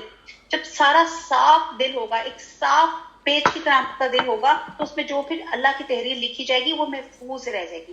پھر ہم نے دیکھنا جیسے ہم نے پیچھے پڑھا کہ کچھ پتھر ایسے ہوتے ہیں تو ہم نے پھر اپنے آپ کو چیک کرنا ہے کہ ایون میرا دل اتنا نرم ہے کہ میں اس رنگ کو میں جذب کر لوں اللہ کے رنگ کو، کیونکہ میرا جب دل کورا کاغذ ہوگا تو میں وہ اللہ کے رنگ کو جذب کرنے کی میرے اندر صلاحیت بھی ہوگی.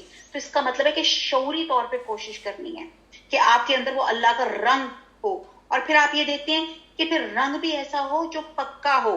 تو عیسائیوں میں ایک زرد رنگ کا پانی مقرر ہوتا تھا جو ہر عیسائی بچے کو بھی اور ہر اس شخص کو دیا جاتا تھا جس کو عیسائی بنانا مقصود ہوتا تھا. اس کو وہ ایک رسم اس کو کہتے ہیں بیپٹزم، اور یہ ان کے لیے بڑی ضروری ہوتی ہے، اور اس کے بغیر وہ اس کو پاک ہونے کا تصور بھی نہیں کرتے.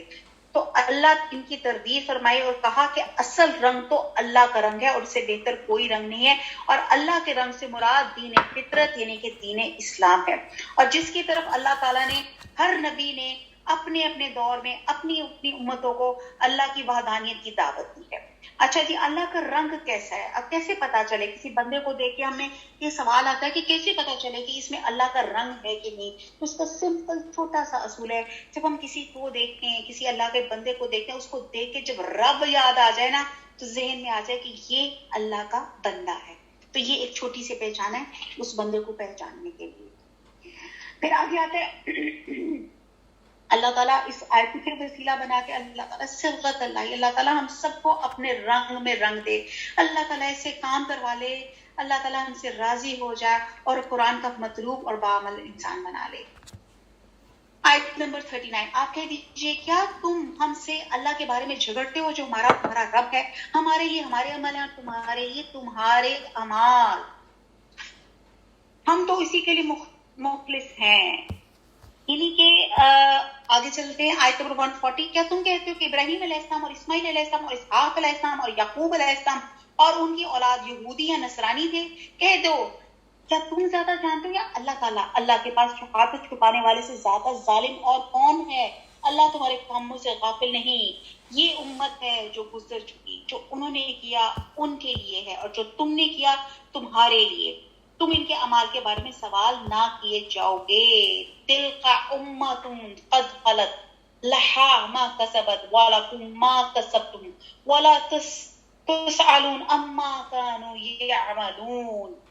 اب یہاں پہ اس آیت میں کسب و عمل کی اہمیت بیان کی. کسب ہوتا ہے جو ہاتھ سے کوئی چیز، every thing which has been done, جس میں آپ کے ہاتھوں کی، آپ کی اپنے انوالومنٹ ہو.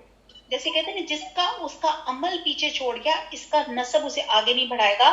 مطلب یہ ہے کہ اسلاف کی نیکیوں سے تمہیں کوئی فائدہ نہیں ہوگا. ہمارے بزرگ جتنے مرضی نیک ہوں، جتنے مرضی گدی نشین ہوں، لیکن ہمیں ان کی نیکیوں کا فائدہ نہیں ہوگا، اور ان کے گناہوں سے بھی تم سے معاوضہ نہیں ہوگا. یعنی کہ نعوذ باللہ اگر انہوں نے کوئی غلط کام کیے ہیں ہمارے آباء و اجداد نے، تو ہمیں ان سے بھی ہم ان کے گناہوں کا ہم سے بھی پوچھو گی، بلکہ ان کے عملوں کی بابت تم سے یا تمہارے عملوں کی بابت ان سے نہیں پوچھے جائے گا. وہ کہتے ہیں نا لا تزر وازرۃ وزر اخری، ان سورہ فاطر میں ہے، یا کہ سورہ نجم میں کوئی کسی کا بوجھ نہیں اٹھائے گا. انسان کے لیے وہی کچھ ہے جس کی صحیح اس نے کی. تو الحمدللہ یہاں ہمارا پارا جو نمبر ہے ایک اختتام پہ پہنچتا ہے، اور اب ہم دوسرا سپارہ الحمدللہ شروع کرتے ہیں. اور اس پہ میں تھوڑا سا ایک آپ سے پوچھنا چاہوں گی کہ تھوڑا سا ڈیٹیل تھوڑی سی میں تفسیر کرا رہی ہوں، تو میرا ایک دن میں ایک سپارہ ختم نہیں ہو رہا. تو آپ لوگوں نے مجھے واٹس ایپ پہ بتانا ہے کہ ہم اسی طرح چلتے رہیں یا پھر میں بہت اور تیز کرواؤں تاکہ ہم ایک دن میں ایک سپارہ ختم کر سکیں. میرا آج ہم دوسرا سپارہ شروع کرتے ہیں.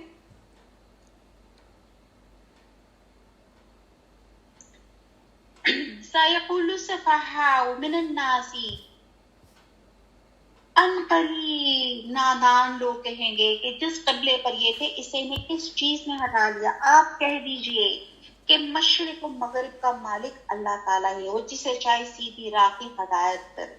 اب یہاں پہ حضور صلی اللہ علیہ وسلم مکہ سے ہجرت کر کے جب مدینہ تشریف لے گئے تو 16-17 مہینے تک بیت المقدس کی طرف رخ کر کے نماز پڑھتے تھے. حالانکہ حضور صلی اللہ علیہ وسلم کی خواہش تھی کہ خانہ کعبہ کی طرف بھی رک کر کے نماز پڑھی جائے جو قبلہ ابراہیمی ہے. اسے نبی صلی اللہ علیہ وسلم دعا بھی فرماتے تھے اور بار بار آسمان کی طرف نظر اٹھا کے دیکھتے تھے. بالآخر اللہ تعالیٰ نے تحویل قبلہ کا حکم دیا اور یہودیوں اور منافقین نے بڑا شور مچایا. حالانکہ نماز اللہ کی ایک عبادت ہے، اور عبادت میں عابد کو جس طرح حکم ہوتا ہے وہ اسی طرح اس کا پابند ہوتا ہے. اس سے جس طرح اللہ نے رخ پھیر دیا اسی طرف پھر جانا ہی ضروری تھا. اور جس اللہ کی عبادت کرنی ہے، مشرق مغرب ساری ڈائریکشنز اسی کی ہیں، اور اس میں ڈائریکشنز کی اہمیت ہے ہر جہت میں اللہ تعالیٰ کی عبادت ہو سکتی ہے بشرطے کہ اس ڈائریکشن کو اختیار کرنے کا اللہ تعالیٰ نے حکم دیا ہو. تو کہتے ہیں کہ تحویل قبلہ کا یہ حکم کہتے ہیں کہ نماز عصر کے وقت آیا، اور عصر کی نماز جو تھی خانہ کعبہ کی طرف رخ کر کے پڑھی گئی. اور آپ امیجنیشن میں لے کے آئے کہ جب اللہ تعالیٰ نے قبلے کی ڈائریکشن کو حکم دیا تو جب وہ ایک ڈائریکشن پہ جب وہ پڑھ رہے تھے تو وہ اس طرح ٹوٹل اپوزٹ ایسے ہو گئے کہ جو مرد تھے وہ خواتین کی طرف آ گئے، جو خواتین جو تھی ان کی ڈائریکشن جو تھی مردانہ کی طرف ہو گئی تھی. بہرحال ٹوٹل جو تھی ڈائریکشن چینج ہو گئی تھی. اور جیسے حضور صلی اللہ علیہ وسلم نے حکم آیا ڈائریکشن بدلی تو ان کی اتباع میں تمام صحابہ کرام نے ڈائریکشن بدلی اور انہوں نے کوئی سوال جواب نہیں کیا. وہ کہتے ہیں نا سمعنا واطعنا. آج ہمارا یہاں پہ کوئی ذرا قاری صاحب کچھ سر کھجانے لگ جائیں یا کچھ اور کرنے لگ جائیں تو ساری نماز وہیں پہ رکنا شروع ہو جاتی ہے اور سوال پہ ان کو کیا ہو گیا، انہیں کیا ہو گیا، نماز خراب کر رہے ہیں ہماری. تو یہاں پہ آپ دیکھیں کہ کس قدر لوگ اطاعت صحابہ کرام کی تھی، تو انہوں نے ایک سوال نہیں کیا. جیسے حضور صلی اللہ علیہ وسلم نے ڈائریکشن چینج کی انہوں نے ان کی اتباع میں فوراً ڈائریکشن چینج کر دی. اگلی آیت بہت زیادہ امپورٹنٹ ہے اور بڑی میرے دل کو لگتی ہے، اور اس وقت جو میں آپ کے سامنے بیٹھی ہوں وہ اسی آیت کی وجہ سے ہوں. وَقَذَلِكَ جَعَلْنَاكُمْ أُمَّةً وَسَطًا لِتَكُونُوا شُهَدَاءَ عَلَى النَّاسِ. ہم نے اس طرح تمہیں عادل امت بنایا تاکہ تم لوگوں پر گواہ ہو جاؤ، اور رسول صلی اللہ علیہ وسلم تم پہ گواہ ہو جائیں. جس قبلے پہ تم پہلے سے تھے اسے ہم نے صرف اس لیے مقرر کیا کہ ہم جان لیں کہ رسول کا سچے تابعدار کون ہے، اور کون ہے جو اپنی ایڑیوں کے بل پلٹ جاتا ہے. گو یہ کام مشکل ہے، مگر جنہیں اللہ نے ہدایت دی, ان پر کوئی مشکل نہیں, اللہ تعالیٰ تمہارے ایمان ضائع نہ کرے گا, اللہ تعالیٰ لوگوں کے ساتھ شفقت اور مہربانی کرنے والا ہے. اب یہاں پہ امت وسطیٰ کا لقب دیا گیا, یہ ٹائٹل امت محمدیہ کو دیا جا رہا ہے, اور اس کا مطلب ہے بہتر اور افضل کے معنی ہیں, اور یہاں یہ بھی مطلب ہوتا ہے کہ سب سے بہترین قبلہ آپ کو عطا کیا گیا. اس سے مقصد یہ بھی ہے کہ سب سے افضل امت ہی ہمیں امت محمدیہ کو قرار دیا گیا. سورہ حج کی آیت نمبر 78 ہے کہ رسول تم پر اور تم لوگوں پر گواہ ہو, اور اس کی وضاحت میں جو کچھ احادیث آتی ہیں اس کا مفہوم یہ ہے کہ جب اللہ تعالیٰ پیغمبروں سے قیامت والے دن پوچھے گا کہ تم نے میرا پیغام لوگوں تک پہنچایا, تو اس بات میں جواب دیں گے, تو اللہ تعالیٰ فرمائے گا تمہارا کوئی گواہ ہے؟ تو کہیں گے ہاں, محمد صلی اللہ علیہ وسلم اور ان کی امت. چنانچہ یہ امت گواہی دے گی, اور اس لیے اس کا ترجمہ عادل بھی کیا گیا, یعنی کہ معتدل اعتدال کے ساتھ, یعنی کہ ایسی امت جس میں افراط اور تفریط سے پاک ہے. یعنی کہ امت محمدیہ اس ایرا میں تھی بھی نہیں, لیکن اللہ سبحانہ تعالیٰ نے امت محمدیہ کو یہ شرف بخشا کہ وہ پچھلی گزری ہوئی امتوں کی گواہی امت محمدیہ دے گی. تو یہ فرض آج حضور صلی اللہ علیہ وسلم ہمارے درمیان میں مجروح نہیں ہے. اب یہ جو اللہ کا پیغام جو ہم نے پہنچانا ہے, یہ میں نے اور آپ نے پہنچانا ہے, کہ یہ جو قرآن کی ذکر کی محفلیں ہوتی ہیں, جو دورے قرآن ہوتے ہیں, یہ اللہ کا میسج جو ہے یہ ہم جو سنتے ہیں یا ہمارے اوپر مسٹ ہے, اٹس ناٹ آپشنل, کہ ہم نے اگر یہ امت وسطیٰ کا ٹائٹل لینا ہے تو ہم نے یہ پیغام اللہ تعالیٰ کا جس کا جتنا وسعت اور جتنی اس کی قابلیت, اس حساب سے اس میسج کو اس نے آگے پہنچانا ہے. اللہ تعالیٰ یہ ربنا تقبل منا, اللہ تعالیٰ ہماری یہ ٹوٹی پھوٹی کوششوں کو اللہ تعالیٰ قبول فرمائے اور توفیق دے کہ ہم واقعتاً حقیقتاً امت وسطیٰ اللہ تعالیٰ کو پروف کر کے دکھائیں. آیت نمبر 144, ہم آپ کے چہرے کو بار بار آسمان کی طرف اٹھتے ہوئے دیکھتے ہیں. اب ہم آپ کو اس قبلے کی جانب متوجہ کریں گے جس سے آپ خوش ہو جائیں, اور آپ اپنا منہ مسجد حرام کی طرف پھیلیں, اور آپ جہاں کہیں ہو اپنا منہ اسی طرف پھیر لیا کریں.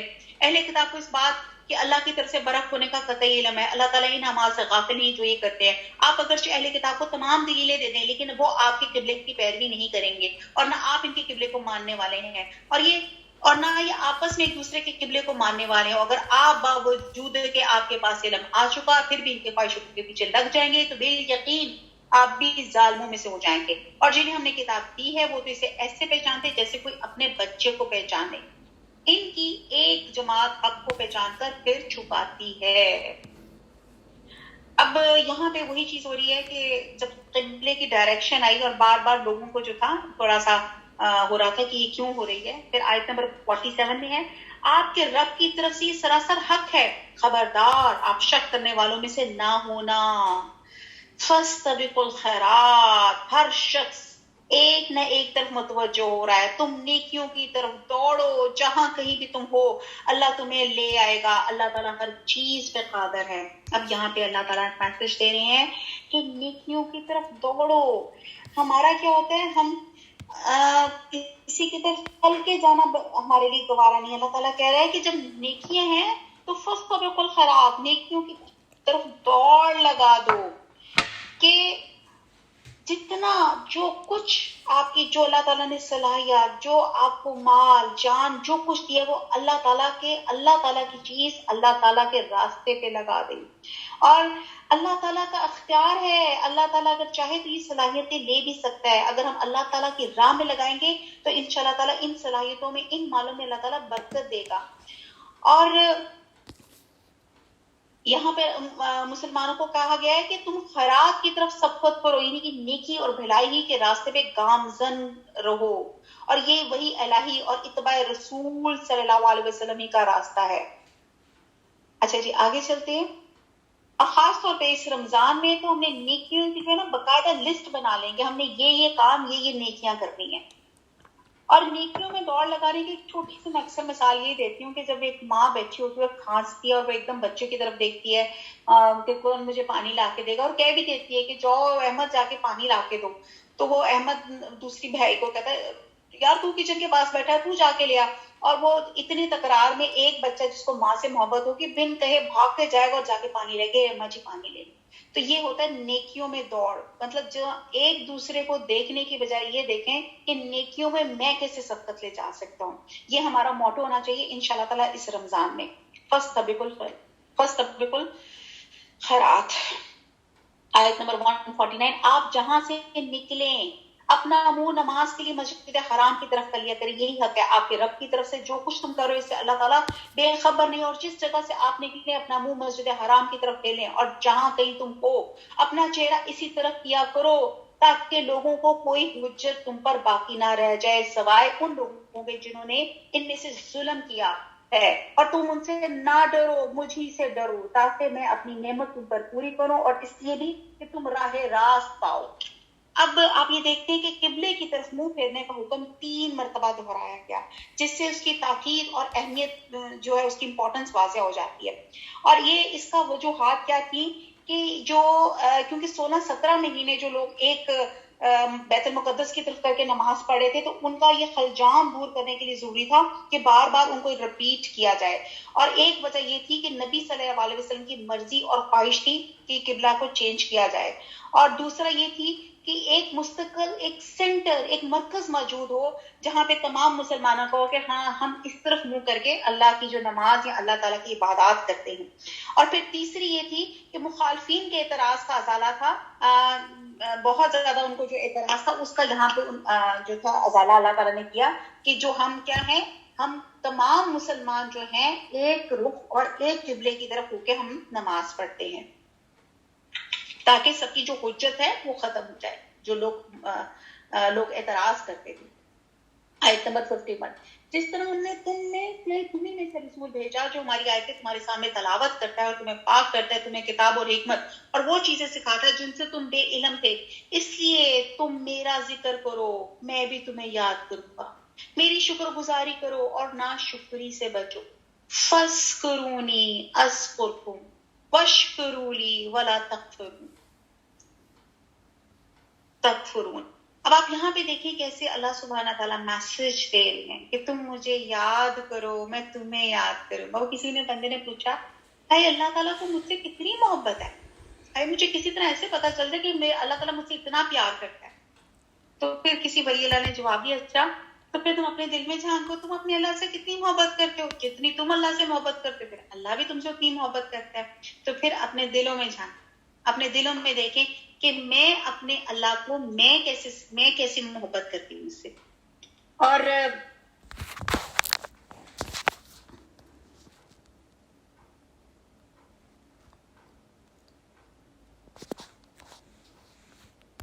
اے مان والو صبر اور نماز کے ساتھ مدد چاہو. اللہ تعالیٰ صبر والوں کا ساتھ دیتا ہے. یہ بات پہلے بھی آ چکی ہے کہ جب ہمیں غم ڈپریشن کوئی چیز مدد چاہنی ہو تو ہم نے کیا کرنی ہے, ہم نے صبر اور نماز سے مدد لینی ہے.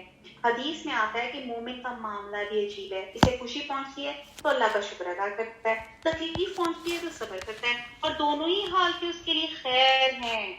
اور کہتے ہیں کہ صبر کی 2 قسمیں ہیں, ایک محرمات اور معاصی کے ترک کرنے اور ان سے بچنے اور لذتوں کے قربان ہونے اور عارضی فائدوں کے نقصان پہ صبر, ٹھیک ہے, یعنی کہ نافرمانی سے بچنا اور دنیا کی تمام ان چیزوں پہ اللہ تعالیٰ کو پریورٹی دینا, اس چیز پہ جو صبر کرنا اس کو صبر کہا جاتا ہے. اور پھر دوسرا احکام الہی بجا لانے میں جو مشقتیں جو پرابلمز آئیں اس کو صبر و تحمل سے جو وہ برداشت کرے اور جتنی بھی ہوں تو اس پہ بھی جو صبر کرتا ہے تو یہ اس کا یہ بھی صبر کی ایک قسم ہے.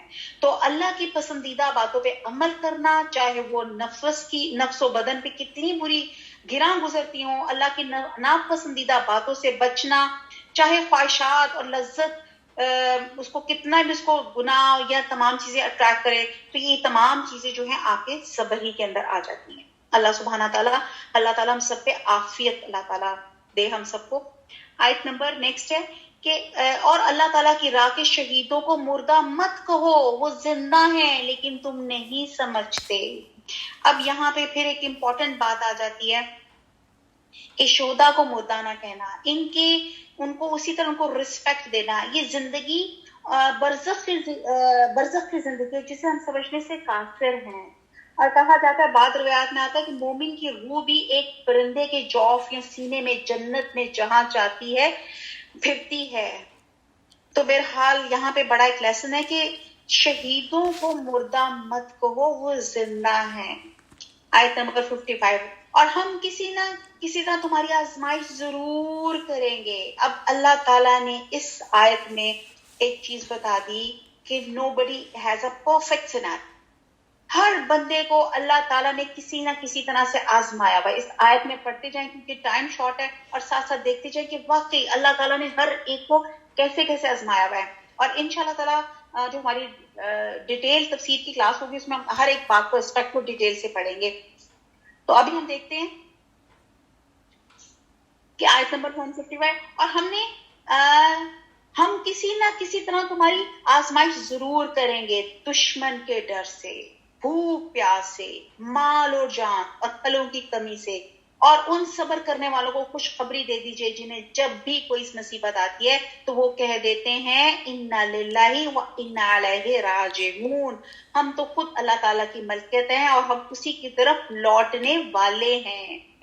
اب یہاں پہ ان آیات میں صبر کرنے والوں کے لیے خوشخبریاں بھی ہیں، اور حدیث میں کہا جاتا ہے کہ نقصان کے وقت ہمیں کیا پڑھنا چاہیے، انا للہ و انا الیہ راجعون، اور اس کے ساتھ پڑھنا چاہیے اللہم اجرنی فی مصیبتی واخلف لی خیرا منہا۔ پڑھنے کی بہت زیادہ تاکید آئی ہے۔ یہاں ہماری ذرا لائٹ جاتی ہے، ذرا کچھ پہلے آتی ہے، تو آج کل ہمارے بچے کہتے ہیں او مائی گاڈ شٹ، او مائی گاڈ، یہ تو بڑا ہی برا ہو گیا۔ تو یہاں اللہ تعالیٰ تربیت یہ سکھا رہے ہیں کہ جب آپ کے ساتھ کوئی مسئلہ، کوئی پریشانی کوئی آئی تو ہم نے کیا کہنا ہے، انا للہ و انا الیہ راجعون۔ آیت نمبر 157، ان پر ان کے رب کی نوازشیں اور رحمتیں، اور یہی لوگ ہدایت یافتہ ہیں۔ صفا اور مروہ اللہ تعالیٰ کی نشانیوں میں سے ہیں، اس لیے بیت اللہ کا حج اور عمرہ کرنے والے پر ان کا طواف کر لینے میں بھی کوئی گناہ نہیں۔ اپنی خوشی سے بھلائی کرنے والوں کا اللہ قدردان ہے اور انہیں خوب جاننے والا ہے۔ بیسکلی یہ صفا اور مروہ جیسے میں نے پہلے بھی ڈیٹیل سے بتایا، اس کا کچھ تھوڑا سا بیک گراؤنڈ یہ ہے کہ مشرکوں نے نا پہلے صفا پہاڑی کے اوپر ایک بت اصاف اور مروہ پہاڑی پہ ایک بت نائلہ رکھا ہوا تھا، جنہیں وہ سعی کے دوران بوسا دیتے تھے، یعنی کہ ٹچ کرتے تھے۔ اور جب لوگ مسلمان ہوئے تو ان کے ذہن میں آیا کہ صفا اور مروہ کے درمیان میں سعی تو شاید گناہ ہے، کیونکہ اسلام سے قبل دو بتوں کی وجہ سے سعی ہوتی تھی۔ تو اللہ تعالیٰ نے اس آیت میں ان کے وہم اور اس خلش کو دور کر دیا کہ اب یہ صحیح ضروری ہے جس کا آغاز صفا سے اور خاتمہ مروہ پہ ہوگا۔ اور آیت نمبر 159، جو لوگ ہماری اتاری ہوئی دلیلوں اور ہدایت کو چھپاتے ہیں باوجود کہ ہم اسے اپنی کتاب میں لوگوں کے لیے بیان کر چکے، ان لوگوں پہ اللہ کی اور تمام لعنت کرنے والوں کی لعنت ہے۔ اور ایک بہرحال یہاں پہ بہت کچھ ہے، لیکن یہ ہے کہ لعنت کبھی کسی پہ کرنی نہیں چاہیے، کیونکہ اگر آپ کسی پہ لعنت کرتے ہیں اور اگر وہ لعنت والی بات نہیں ہے تو وہ لعنت پلٹ کے لعنت کرنے والے کے اوپر ہی آتا ہے کہ اللہ تعالیٰ ہمیں کسی کو بد دعا یا لعنت کرنے سے بچائے۔ آیت نمبر 160، مگر وہ لوگ جو توبہ کر لیں اور اصلاح کر لیں اور بیان کر دیں تو میں ان کی توبہ قبول کر لیتا ہوں۔ الا الذین تابوا واصلحوا بینوا فاولئک اتوب الیہم وانا التواب الرحیم۔ یہاں پہ اللہ تعالیٰ بتا رہے ہیں کہ میں توبہ قبول کرنے والا اور رحم و کرم کرنے والا ہوں۔ یقیناً جو کفار اپنے کفار ہی میں ہی مر جائیں، ان پہ اللہ تعالیٰ فرشتوں کی اور تمام لوگوں کی لعنت ہے۔ بہرحال بہت زیادہ اس میں ہے کہ انسان گناہ کرتا ہے، جیسے ہم نے پیچھے حضرت آدم علیہ السلام کا پڑھا تو اللہ تعالیٰ نے ان کو توبہ کے کلمات سکھا دیے۔ تو جب آپ کوئی غلطی ہو جائے فوراً اللہ کی طرف پلٹیں، توبہ استغفار کریں۔ آیت نمبر 162، جس میں یہ ہمیشہ رہیں گے، نہ ان سے عذاب ہلکا کیا جائے گا، نہ انہیں ڈھیل دی جائے گی۔ تم سب کا معبود ایک ہی معبود ہے، اس کے سوا کوئی معبود برحق نہیں، وہ بہت رحم کرنے والا بڑا مہربان ہے۔ اب آیت نمبر 164 سے جو ہے یہ آیت اس لحاظ سے بڑی جامع ہے کہ اس میں کائنات کی تخلیق اور اس میں تمام جو ہے نا کچھ 7 اہم امور کا یہاں پہ ذکر اکٹھا کیا جا رہا ہے۔ ٹائم شارٹ ہے تو اس کو ہم پڑھتے جاتے ہیں، اب وہ 7 امور کیا ہیں ساتھ ساتھ دیکھتے جاتے ہیں۔ 164 میں آسمان اور زمین کی پیدائش، رات دن کا ہیر پھیر، کشتیوں کا لوگوں کو نفع دینے والی چیزوں کے لیے کو لیے ہوئے سمندروں میں چلنا. تو آپ غور کریں, یعنی کہ آسمان, زمین, اور پھر یہ جو رات اور دن کا پھیر ہوتا ہے, اور پھر جس سے آپ کی ویجیٹیشن اور یہ تمام چیزیں گرو ہوتی ہیں, اور پھر آپ دیکھتے ہیں کہ سمندروں میں چلنا یہ آسان کام ہے. یہ ٹیکنالوجی کس طرح اللہ تعالیٰ نے عطا فرمائی. پھر آسمان سے پانی اتار کے مردہ زمین کو زندہ کر دینا. اب آپ دیکھتے ہیں کہ زندگی کا بقا صرف پانی ہے. ایک بچہ بھی جو ہوتا ہے وہ ایک ڈسچارج سے اس سے آگے اس کی گروتھ ہوتی ہے, اور زمین پہ جو ویجیٹیشن بھی ہے وہ جب آسمان سے پانی اترتا ہے اس سے ہی ان کی ویجیٹیشن کی گروتھ ہوتی ہے. اور اسی نے ہر قسم کے جانوروں کو پھیلا دیا. اور آپ دیکھتے ہیں کہ جانوروں سے بھی ہم کتنے فائدے اٹھاتے ہیں. اور ہواؤں کے رخ بدلنا اور بادل جو آسمان و زمین کے درمیان مسخر ہے, ان میں عقل مندوں کے لیے قدرت الہی کی نشانیاں ہیں. یہ تمام 7 پوائنٹس یہاں پہ بتائے گئے ہیں. تو یہ سارے امور اللہ تعالیٰ کی قدرت ہیں, اس کی وحدانیت پہ دلیل کرتے ہیں اور بتاتے ہیں کہ یہ اللہ تعالیٰ ہی ان کی تخلیق کر رہا ہے, اور اس کی ایڈمنسٹریشن اللہ سبحانہ تعالیٰ واحد اللہ کی ذات ہے. آیت نمبر 165. بعض لوگ ایسے بھی ہیں جو اللہ کے شریک اوروں کو ٹھہرا کے ان سے ایسی محبت رکھتے ہیں جیسی محبت اللہ سے ہونی چاہیے. اب اللہ تعالیٰ نے اتنی پیچھے جو 7 کلیئر اللہ تعالیٰ نے دلیلیں اپنی تخلیق کی بتا دی, اس کے باوجود بھی لوگ اللہ کو چھوڑ کے جب کسی اور کو شرک بنا لیتے ہیں تو یہ اللہ کو گالی دینے کے مترادف ہوتا ہے. اور ایمان والے اللہ کی محبت میں بہت سخت ہوتے ہیں. کاش کے مشرک لوگ جانتے, جب کہ اللہ کے عذابوں کو دیکھ کر جان لیں گے کہ تمام قوت اللہ ہی کو ہے, اللہ تعالیٰ سخت عذاب دینے والا ہے, تو ہرگز شریک نہ کرتے. جس وقت پیشوا لوگ اپنے تابع داروں سے بیزار ہو جائیں گے اور عذاب کو اپنی آنکھوں سے دیکھ لیں گے, اور کل رشتے ناطے ٹوٹ جائیں گے, اور تابع دار لوگ کہنے لگیں کاش ہم دنیا کی طرف دوبارہ جائیں, تو ہم بھی ان سے ایسے بیزار ہو جائیں گے جیسے ہم سے ہیں. اسی طرح اللہ تعالیٰ نے ان کے اعمال دکھا دیے, ان کو حسرت دلانے کو, یہ ہرگز جہنم سے نہ نکلیں گے. لوگوں, زمین میں جتنی بھی حلال و پاکیزہ چیزیں ہیں انہیں کھاؤ پیو اور شیطانی راہ پہ نہ چلو, وہ تمہارا کھلا ہوا دشمن ہے. وہ تمہیں صرف برائی اور بے حیائی کا اور اللہ تعالیٰ پر ان باتوں کے کہنے کا حکم دیتا ہے جن کا تمہیں علم نہیں. یہاں اللہ تعالیٰ نے کلیئر بتا دیا, وَلَا تَتَّبِعُوا خُطُوَاتِ الشَّيْطَانِ إِنَّهُ لَكُمْ عَدُوٌّ مُّبِينٌ. کھلا دشمن ہے. آج ہمیں پتہ چل گیا کورونا کی وجہ سے کہ ہم نے ماسک پہننے ہیں, کیونکہ ہماری دوسری جو ہوا ہے وہ ہمارے لیے کیا ہے, بیماری کی سبب بنے گی. تو ہم فوراً اس ڈاکٹر کی بات کو, اس چیز کی بات کو فوراً ہم اوبے کر لیتے ہیں, مان لیتے ہیں. اور یہاں اللہ تعالیٰ کھلا بتا رہے ہیں, ڈیٹیل سے بتا رہے ہیں کہ شیطان جو ہے ہمارا دشمن ہے, ہمیں صرف برائی اور بے حیائی کا ہی سبق دیتا ہے. اور ان سے جب کبھی کہا جاتا ہے کہ اللہ کی اتاری کتاب کی تابعداری کرو, تو جواب دیتے ہیں ہم تو اس طریقے کی پیروی کریں گے جس پر ہم نے اپنے باپ دادا کو پایا, گو ان کے باپ دادا بے عقل اور گم کردہ راہ ہوں. اب یعنی کہ یہاں پہ وہ کیا کرتے تھے کہ جب بھی کوئی بات ہوتی ہے تو ہم کہتے ہیں ہم تو جناب اپنے فادرز کو فالو کر رہے ہیں. میرا ایک چھوٹی سی مثال یہ ہے کہ آج جب ہم جو کپڑے پہنتے ہیں اور ہماری اماں کہتی ہیں کہ بیٹا قمیض ٹھیک کرو, یہ کیا تم نے ٹائٹس اور یہ کیا تم نے ایسی چیزیں پہنی ہوئی ہیں, ذرا تمہاری پوری باڈی فارمیشن نظر آ رہی ہے, تم کپڑے ڈھنگ کے پہنے, تو کہیں گے ماما یہ آپ تو بیکورڈ ہو گئی ہیں, آپ کو نہیں پتا آج کل کا فیشن کیا ہے. تو جو باتیں ہم نے ماننی ہوتی ہیں وہ ہم کہتے ہیں کہ ہم جو کلچرل اپنے آباء و اجداد کو فالو کر رہے ہیں, اور جہاں آپ نے نہیں ماننا ہوتا تو ہم کہتے ہیں کہ ماما پیرنٹس آپ لوگ کو بیکورڈ ہو. اسی طرح جب ہمارے پیرنٹس ہمیں کسی چیز پہ بھی ہم کہتے ہیں تو کہتے ہیں ہاں جو باتیں ہمیں ماننی ہوتی ہیں وہ مان لیتے ہیں. اگر کوئی میڈیسن کی بات ہو کہیں گے ہاں جی ماما آپ کے زمانے میں کون سی میڈیسن تھی, اب تو یہ چل رہی ہے. تو کہنے کی بات ہے کہ ہم نے وہی بات ہے شریعت کو موم کی ناک بنا لی. جس چیز کو ہم نے اڈاپٹ کرنا ہے اس کو ہم اڈاپٹ کر لیتے ہیں, جس کو اڈاپٹ نہیں کرنا اس کو خود ہی فتوے لگا کے اس کو ختم کر دیتے ہیں. تو یہاں پہ شیطان کا یہ وار ہے کہ جو ہمیں یہ ان چیزوں پہ اکساتا ہے.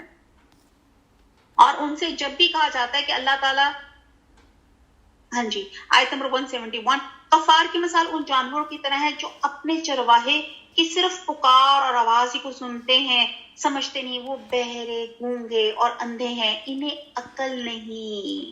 اتنی پیاری بات یہاں پہ کی جا رہی ہے کہ ان کو ان کافروں کی مثال جنہوں نے تقلید اپنے آباء و اجداد کو جو فالو اپ کر رہے تھے وہ ایسی جیسے جانوروں کی طرح, جیسے جب ان کو چرواہا پکارتا ہے نا, جیسے اگر آپ مرغیاں کسی نے رکھی ہو یا آپ نے ڈاگ یا آپ نے کوئی پیٹس, تو آپ ایک اسپیشل آواز دیتے ہو, تو وہ فوراً آپ کی آواز سن جاتے ہیں، لیکن وہ یہ نہیں دیکھتے وہ کیوں بلا رہے ہیں، لیکن وہ بھاگے دوڑے آتے ہیں. تو اللہ سبحانہ تعالیٰ کتنی پیاری مثال سے بتا رہے ہیں کہ یہ لوگ ایسے ہیں کہ یہ حق کی آواز نہیں سنتے، گونگے ہیں، حق ان کی زبان سے نہیں نکلتا، اندھے ہیں، حق کو دیکھنے سے عاجز ہیں، بے عقل ہیں، کہ دعوت حق اور دعوت توحید اور سنت کو سمجھنے سے قاصر ہیں. تو یہاں پہ ان کو بڑے اللہ تعالیٰ دلیل سے بات بتا رہے ہیں کہ اندھے بہرے گونگے ہیں. آیت نمبر 172، اے ایمان والو جو پاکیزہ چیزیں ہم نے تمہیں دے رکھی انہیں کھاؤ پیو، اللہ تعالیٰ کا شکر ادا کرو اگر تم خاص اسی کی عبادت کرتے ہو، اور تم پہ مردہ اور بہا و خون اور خنزیر کا گوشت اور ہر وہ چیز جس پہ اللہ کے سوا دوسروں کا نام پکارا گیا ہو حرام ہے. پھر جو مجبور ہو جائے وہ حد سے بڑھنے والا اور زیادتی کرنے والا نہ ہو، اس پر ان کے کھانے میں کوئی گناہ نہیں، اللہ تعالیٰ بخشش کرنے والا مہربان ہے. اچھا جی، اب یہاں پہ ایک بات جو تھی اس میں یہ تھا کہ حضور صلی اللہ علیہ وسلم کو بتایا جا رہا ہے کہ ہدایت کا ذریعہ بنایا، آپ نے لوگوں کو اللہ کی طرف اس طرح بلایا. اس کی ایک میتھڈالوجی ہے، پیچھے آیت میں گزری، میں نے کہا چلیں یہ چیز رہ نہ جائے.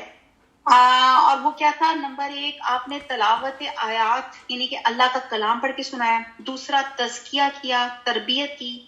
تیسرا، آپ کو کتاب کی تعلیم دی. اور چوتھا، حکمت. یعنی کہ آج بھی اگر کوئی شخص، یعنی کہ یہ ابلاغ کا ایک میسج ہے کہ جب آپ نے لوگوں کو اللہ کی طرف بلانا ہے تو کس طرح بلانا ہے. تو اس کے 4 نکات ہیں، یہ 4 چیزوں پہ ہم نے کام کرنا ہے. تو انسان کے اندر تبدیلی اور تربیت کے عمل کے لیے آیات کی تلاوت بہت ضروری ہے، تعلیم کتاب، تعلیم حکمت، اور یہ تمام چیزیں جو ہیں بہت زیادہ ضروری ہیں. اور تزکیہ یعنی کہ اپنے آپ کو ریفارم کیسے کرنا ہے، صرف ظاہری ریچولز نہیں بلکہ اندر کے انسان کی فلاح و بہبود، اندر کے انسان کی نشوونما، وہ ہم نے اس کو کیسے کرنا ہے، تزکیہ اپنے آپ کو کیسے ٹھیک کرنا ہے. تو اس میں نمبر 1 چیز یہ ہے کہ نفس کی خرابیوں اور نفس کے اندر پائے جانے والے ہمارے جو برے خیالات، جو ایپٹیچیوڈز ہیں، ان کو اکھاڑ پھینکنا ہے، جیسے شرک ہے، بدعت ہے، حسد ہے، غیبت ہے، اس سے متعلقہ ساری چیزیں. ایک تو یہ عمل ہے. دوسرا، نشو نما کرنا، یعنی کہ خیرات اور بھلائیوں کے، نیکیوں کے بیج ڈالنا، جس سے انسان اپنے آپ کو اپنے اندر بھی اور اپنے باہر بھی سنبھالے. تو نبی صلی اللہ علیہ وسلم نے یہی کام کیا تھا، اور پھر صحابہ کرام نے یہی کام کیا تھا. پھر وہ ایسی قوم وجود میں آئی تھی جس نے دنیا کے سامنے بہترین عملی مثالیں پیش کی. تو یہ 4 کام انشاءاللہ تعالیٰ کریں گے تو ہمارے اندر ہدایت بھی آئے گی، ریفارم بھی آئے گا، اور جس کو کہتے ہیں نا تزکیہ بھی آئے گا. اب یہ جو اس پہ یہ جو بات کر کے انشاءاللہ تعالیٰ آیت نمبر 173 میں ہے کہ یہاں پہ امت مسلمہ کو خاص طور پہ انہیں کہا جا رہا ہے کہ جیسے میں نے بتایا نا کہ ہماری زندگی کا مقصد یوں لگتا ہے جیسے کھانا اور پینا ہے. اور جیسے استقبال رمضان میں بتایا تھا کہ باڈی کی جو 3 ڈیمانڈز ہیں، جس میں ایک کھانا پینا، ایک آرام طلبی، اور ایک آپ کی جو سیکس انسٹنکٹ ہے. تو یہاں پہ ایک جو باڈی کی ڈیمانڈ ہے وہ ہے کھانے پینے، اس کے متعلق یہ ہے. اور کھانے میں شرائط کا ذکر کیا جا رہا ہے کہ قرآن پاک میں شرط کیا لگائی ہے کہ جو بھی ہم کھائیں پیئیں اس میں 2 چیز ہونی چاہیے، ایک حلال اور دوسرا پاک. حلال اور حرام تو میں شریعت نے بتا دی، لیکن طیب یا پاک صاف جو ہے اس پہ وہ بھی بہت چیزیں ضروری ہیں. اور یہاں پہ اس آیت میں کچھ چیزوں سے بچنے کے لیے کہا گیا، جس میں نمبر 1 ہے مردار یعنی کہ کوئی بھی چیز مری ہوئی ہو تو جب وہ اپنی طبی موت مرے گا تو طبی کوئی جانور مرتا ہے نا، بیماری ہو تو مرتا ہے نا، یا کوئی زہریلی چیز کھائے تو ہی مرتا ہے نا. اگر کوئی جانور کسی خاص بیماری سے مرا ہے تو آپ اس مرے ہوئے کو کھا لیں گے تو کیا ہوگا کہ وہ جراثیم آپ کے اندر آ جائیں گے. اور اگر اس نے کوئی زہر کھا لیا تو وہ زہر کی اثرات آپ کے جسم کے اندر آ سکتے ہیں. تو اس لیے اللہ تعالیٰ نے ہمارے اوپر مہربانی کرتے ہوئے کہا کہ یہ میڈیکلی بھی یہ ٹھیک نہیں ہے کہ مردار نہ کھاؤ. اس وجہ سے اللہ تعالیٰ ہمیں بتا رہے ہیں کہ مردار مت. ہماری جو نیکسٹ کلاس ہوگی next Tuesday, Wednesday and Thursday ہوگی. نیکسٹ کلاس تک لے جائیں کیونکہ ابھی تو تقریباً 30 تک کمپلیٹ کر لیں. جی 76 تک کمپلیٹ کر لیں. وہ تو میرا بھی یہی دل چاہ رہا ہے کہ روبا تک ہو جائے، اور لیکن یہ کہ کافی لوگ غائب ہو گئے ہیں. چلیں بہرحال اس میں میری ایک سسٹر ہے مدیحہ، آپ ریکارڈ کر رہی ہیں؟ مدیحہ تو آئے گی. جی میں ہوں، ریکارڈ کر رہی ہوں. اچھا جی، تو پہلی بات ہو رہی تھی کہ مردار کیوں ہمارے پہ حرام ہے، اس کو ہم نے میڈیکلی اس کو دیکھ لیا. کیونکہ اللہ تعالیٰ جو ہے نا، جو وہی چیز ہمارے پہ حرام کرتا ہے جو ہمارے لیے کھانا، ہمارے لیے ہماری صحت کے لیے بہتر نہیں ہے. دوسری چیز یہاں پہ بتائی کہ وہ دما، یعنی کہ خون، کیونکہ خون جو ہے وہ جراثیم کی افزائش کے لیے ایک رچ میڈیم ہے. جتنی بھی مختلف بیماریوں کے جراثیم ہوتے ہیں وہ خون کے اوپر بڑا ریپڈلی گرو کرتے ہیں. یعنی کہ خون کے اندر جس طرح جراثیم کی افزائش ہوتی ہے وہ باہر نہیں ہو سکتی. اس لیے اگر کوئی شخص خون پی لیتا ہے تو اسے کیا ہوتا ہے کہ بہت جلدی وہ بیماریاں اس کے جسم میں داخل ہو جاتی ہیں. اگر وہ جراثیم جو اس کے خون کے اندر ہوں، جیسے آپ دیکھیں نا، آپ آج کل جو بھی آپ لیب ٹیسٹ کرتے ہیں تو کیا کہتے ہیں کہ بلڈ ٹیسٹ کروائیں، یعنی کہ بلڈ کے اس سیمپل میں وہ سب پتہ چل جاتا ہے کہ کیا جراثیم یا کیا چیز یا کیا پرابلم آپ کے اندر وہ چیز موجود ہے. تو عرب جو جاہلیت میں ہوتا تھا کہ لوگ کیا کرتے تھے کہ وہ خون پیتے تھے. ناؤز بلا، وہ عرب کے بھی کچھ لوگ تھے، وہ کیا کرتے تھے کسی ہڈی یا کوئی تیز آلہ لگا کے وہ جو گائے یا کسی بھی جانور کے جسم میں یا اونٹ وغیرہ میں زخم لگاتے تھے، وہاں سے تازہ خون نکلتا تھا، وہ پی جاتے تھے. تو آپ یہ دیکھیں کہ کس قدر ایک تو برٹل بھی ہے بہت زیادہ، اور یہ جانوروں کو بھی کتنی اذیت ہوتی ہے. اور پھر اس کے بعد جانور کے جسم میں اگر کوئی زہریلی چیز ہے تو وہ خون پینے سے انسان کے جسم کے اندر بھی آ جاتی ہے. اور بہرحال اس میں ایک پوائنٹ یہ بھی نکلتا ہے کہ جب ہمارے پاس گوشت آتا ہے تو اس کے اندر بھی خون جیسے لگا ہوتا ہے، تو لوگ بہت زیادہ اس کو ہو جاتا ہے کہ یار خون حرام ہے، تو یہ جو مرغی کا گوشت یا یہ کوئی بیف آپ نے لے کر آیا سب گوشت لگا ہوا ہے، اگر وہ ہم نے کھا لیا تو وہ حرام ہو جائے گا. تو بہرحال اس کو اچھی طرح سے دھو کر آپ کھا سکتے ہیں. اور اگر غلطی سے واللہ اللہ مجھے معاف کرے کہ اگر میں کچھ غلط کہہ دوں، تو اگر وہ کوئی چیز لگی بھی ساتھ آ جاتی ہے تو وہ، کیونکہ آپ نے تو کوشش کی دھونے کی، اگر وہ کوئی ساتھ چل رہا گیا تو اس میں اتنا زیادہ ہونے والی بات نہیں کہ وہ اب وہ خون شاید اس گوشت کے ساتھ لگا ہے تو پتہ نہیں کیا کیا چیزیں. اللہ تعالیٰ نے کوئی حرام چیز تو نہیں کھا رہے، پھر اللہ تعالیٰ معاف فرمائے. اچھا، تیسری چیز جس سے منع کیا گیا وہ لحم الخنزیر، یعنی کہ خنزیر کے اندر کچھ ایسی خصوصیات آتی ہیں جو کسی اور جانور کے اندر نہیں ہوتی. مثلا یہ کہ اب آپ یہ دیکھیں کہ اس کے اندر یہ انتہائی غلیظ جانور ہے، انتہائی بدبودار جسم ہوتا ہے. یہ کیوں ہوتا ہے؟ کیونکہ اس کے اندر سویٹنگ گلینڈز نہیں ہوتے. اس لیے اس کی جو ساری گندگی، اس سے آپ کو پتا چلتا ہے sweating glands that much important. آپ میں سے اکثر بہنیں شکایت کرتی ہیں اللہ مجھے تو پسینہ ہی بڑا آتا ہے ہر وقت. تو آپ یہ دیکھیں کہ یہ نعمت ہے. تو جسم کے اندر وہ جو ساری اسمیل ہے وہ اس کے سویٹنگ گلینڈ نہیں ہوتے، تو ساری اسمیل اس کے اندر ہی رہ جاتی ہے.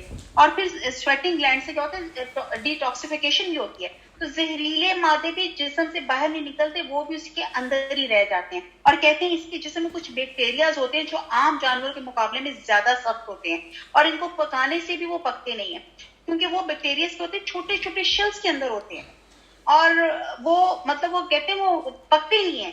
تو یہ، اور دوسری بات جو اس کی سب سے ایک عجیب سی بات ہے وہ یہ ہے کہ انتہائی بے حیا اور بے غیرت ہے. یہ واحد جانور ہے جو ہومو سیکشول ہے. تو آپ دیکھیں کہ جو غذا انسان کھاتا ہے وہ انسان کے جسم پہ اس کا اثر رکھتا ہے. تو انسان وہی ہوتا ہے جو وہ کھاتا ہے. جب انسان حرام چیز کھائے، گندی چیز کھائے، تو اس کے جسم پہ بھی ویسے اثرات آ جاتے ہیں، اور اس کی عبادات بھی پھر ایسے ہو جاتی ہیں. اور یہ بات بیماریوں کے اسباب بھی ایسی چیزیں کھانوں کو بتایا گیا ہے. تو اللہ تعالیٰ دراصل ہم پہ سختی نہیں کر رہے، ہم پہ جو ریسٹرکشنز لگا رہے ہیں یہ ہمارے فزیکلی اور اسپرچولی ہماری اپنے لیے ہیں. تو یہاں پہ مردار خون اور حرام گوشت جو خنزیر کا ہے، انہیں کھانا جو ہے اللہ تعالیٰ نے منع کیا ہے. اور ایک اور چیز سے منع کیا گیا ہے، وہ ہے کہ جس چیز پہ اللہ کے سوا کسی اور کا نام لیا ہو، یعنی غیر اللہ کے نام پہ کوئی صدقہ، خیرات، نظر نیاز، اور وہ بھی اس طرح حرام ہے جیسے لحم الخنزیر حرام ہے. یعنی کہ اللہ کا نام لیے بغیر، جیسے آپ لوگ جو ویسٹ میں رہتے ہیں تو آپ ایسے ہوتا ہے نا، آپ ہر چیز کو وہ خریدتے ہیں جس کے اوپر حلال لکھا ہوتا ہے. حرام وہی چکن ہوتا ہے، لیکن اگر اس کے اوپر حلال نہیں لکھا تو اس کا مطلب وہ اللہ کے نام کے بغیر اس کو سلوٹر کیا ہے، تو اس کا مطلب ہے کہ وہ حرام ہے. تو یہ سب چیزیں ہوتی ہیں، اور یہ اللہ تعالیٰ نے جو ہمیں آگے ان تمام چیزوں سے منع فرمایا. اللہ تعالیٰ ہمیں توفیق دے کہ ہم ان تمام چیزوں سے باز ہی رہیں.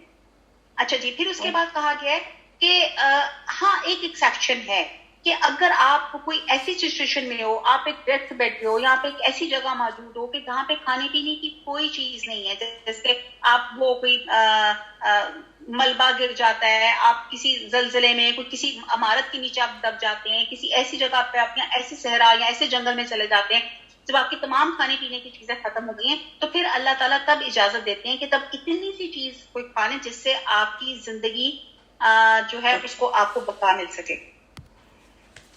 آیت نمبر 174. بے شک جو لوگ اللہ تعالیٰ کی اتاری ہوئی کتاب چھپاتے ہیں اور اسے تھوڑی تھوڑی سی قیمت پہ بیچتے ہیں, یقین مانو یہ اپنے پیٹ میں آگ بھر رہے ہیں. قیامت کے دن اللہ تعالیٰ ان سے بات بھی نہ کرے گا نہ انہیں پاک کرے گا, بلکہ ان کے لیے دردناک عذاب ہے. یہ وہ لوگ ہیں جنہوں نے گمراہی کو ہدایت کے بدلے اور عذاب کو مغفرت کے بدلے خرید لیا. یہ لوگ آگ کا عذاب کتنا برداشت کرنے والے ہیں. ان عذابوں کا باعث یہی ہے کہ اللہ تعالیٰ نے سچی کتاب اتاری اور اس کتاب میں اختلاف کرنے والے یقیناً دور کے خلاف ہے. لفی شقاق بعید. وما علينا الا البلاغ. سبحانك اللهم وبحمدك نشهد لا اله الا انت نستغفرك ونتوب اليك. والسلام عليكم ورحمه الله وبركاته. وعليكم السلام ورحمه الله وبركاته.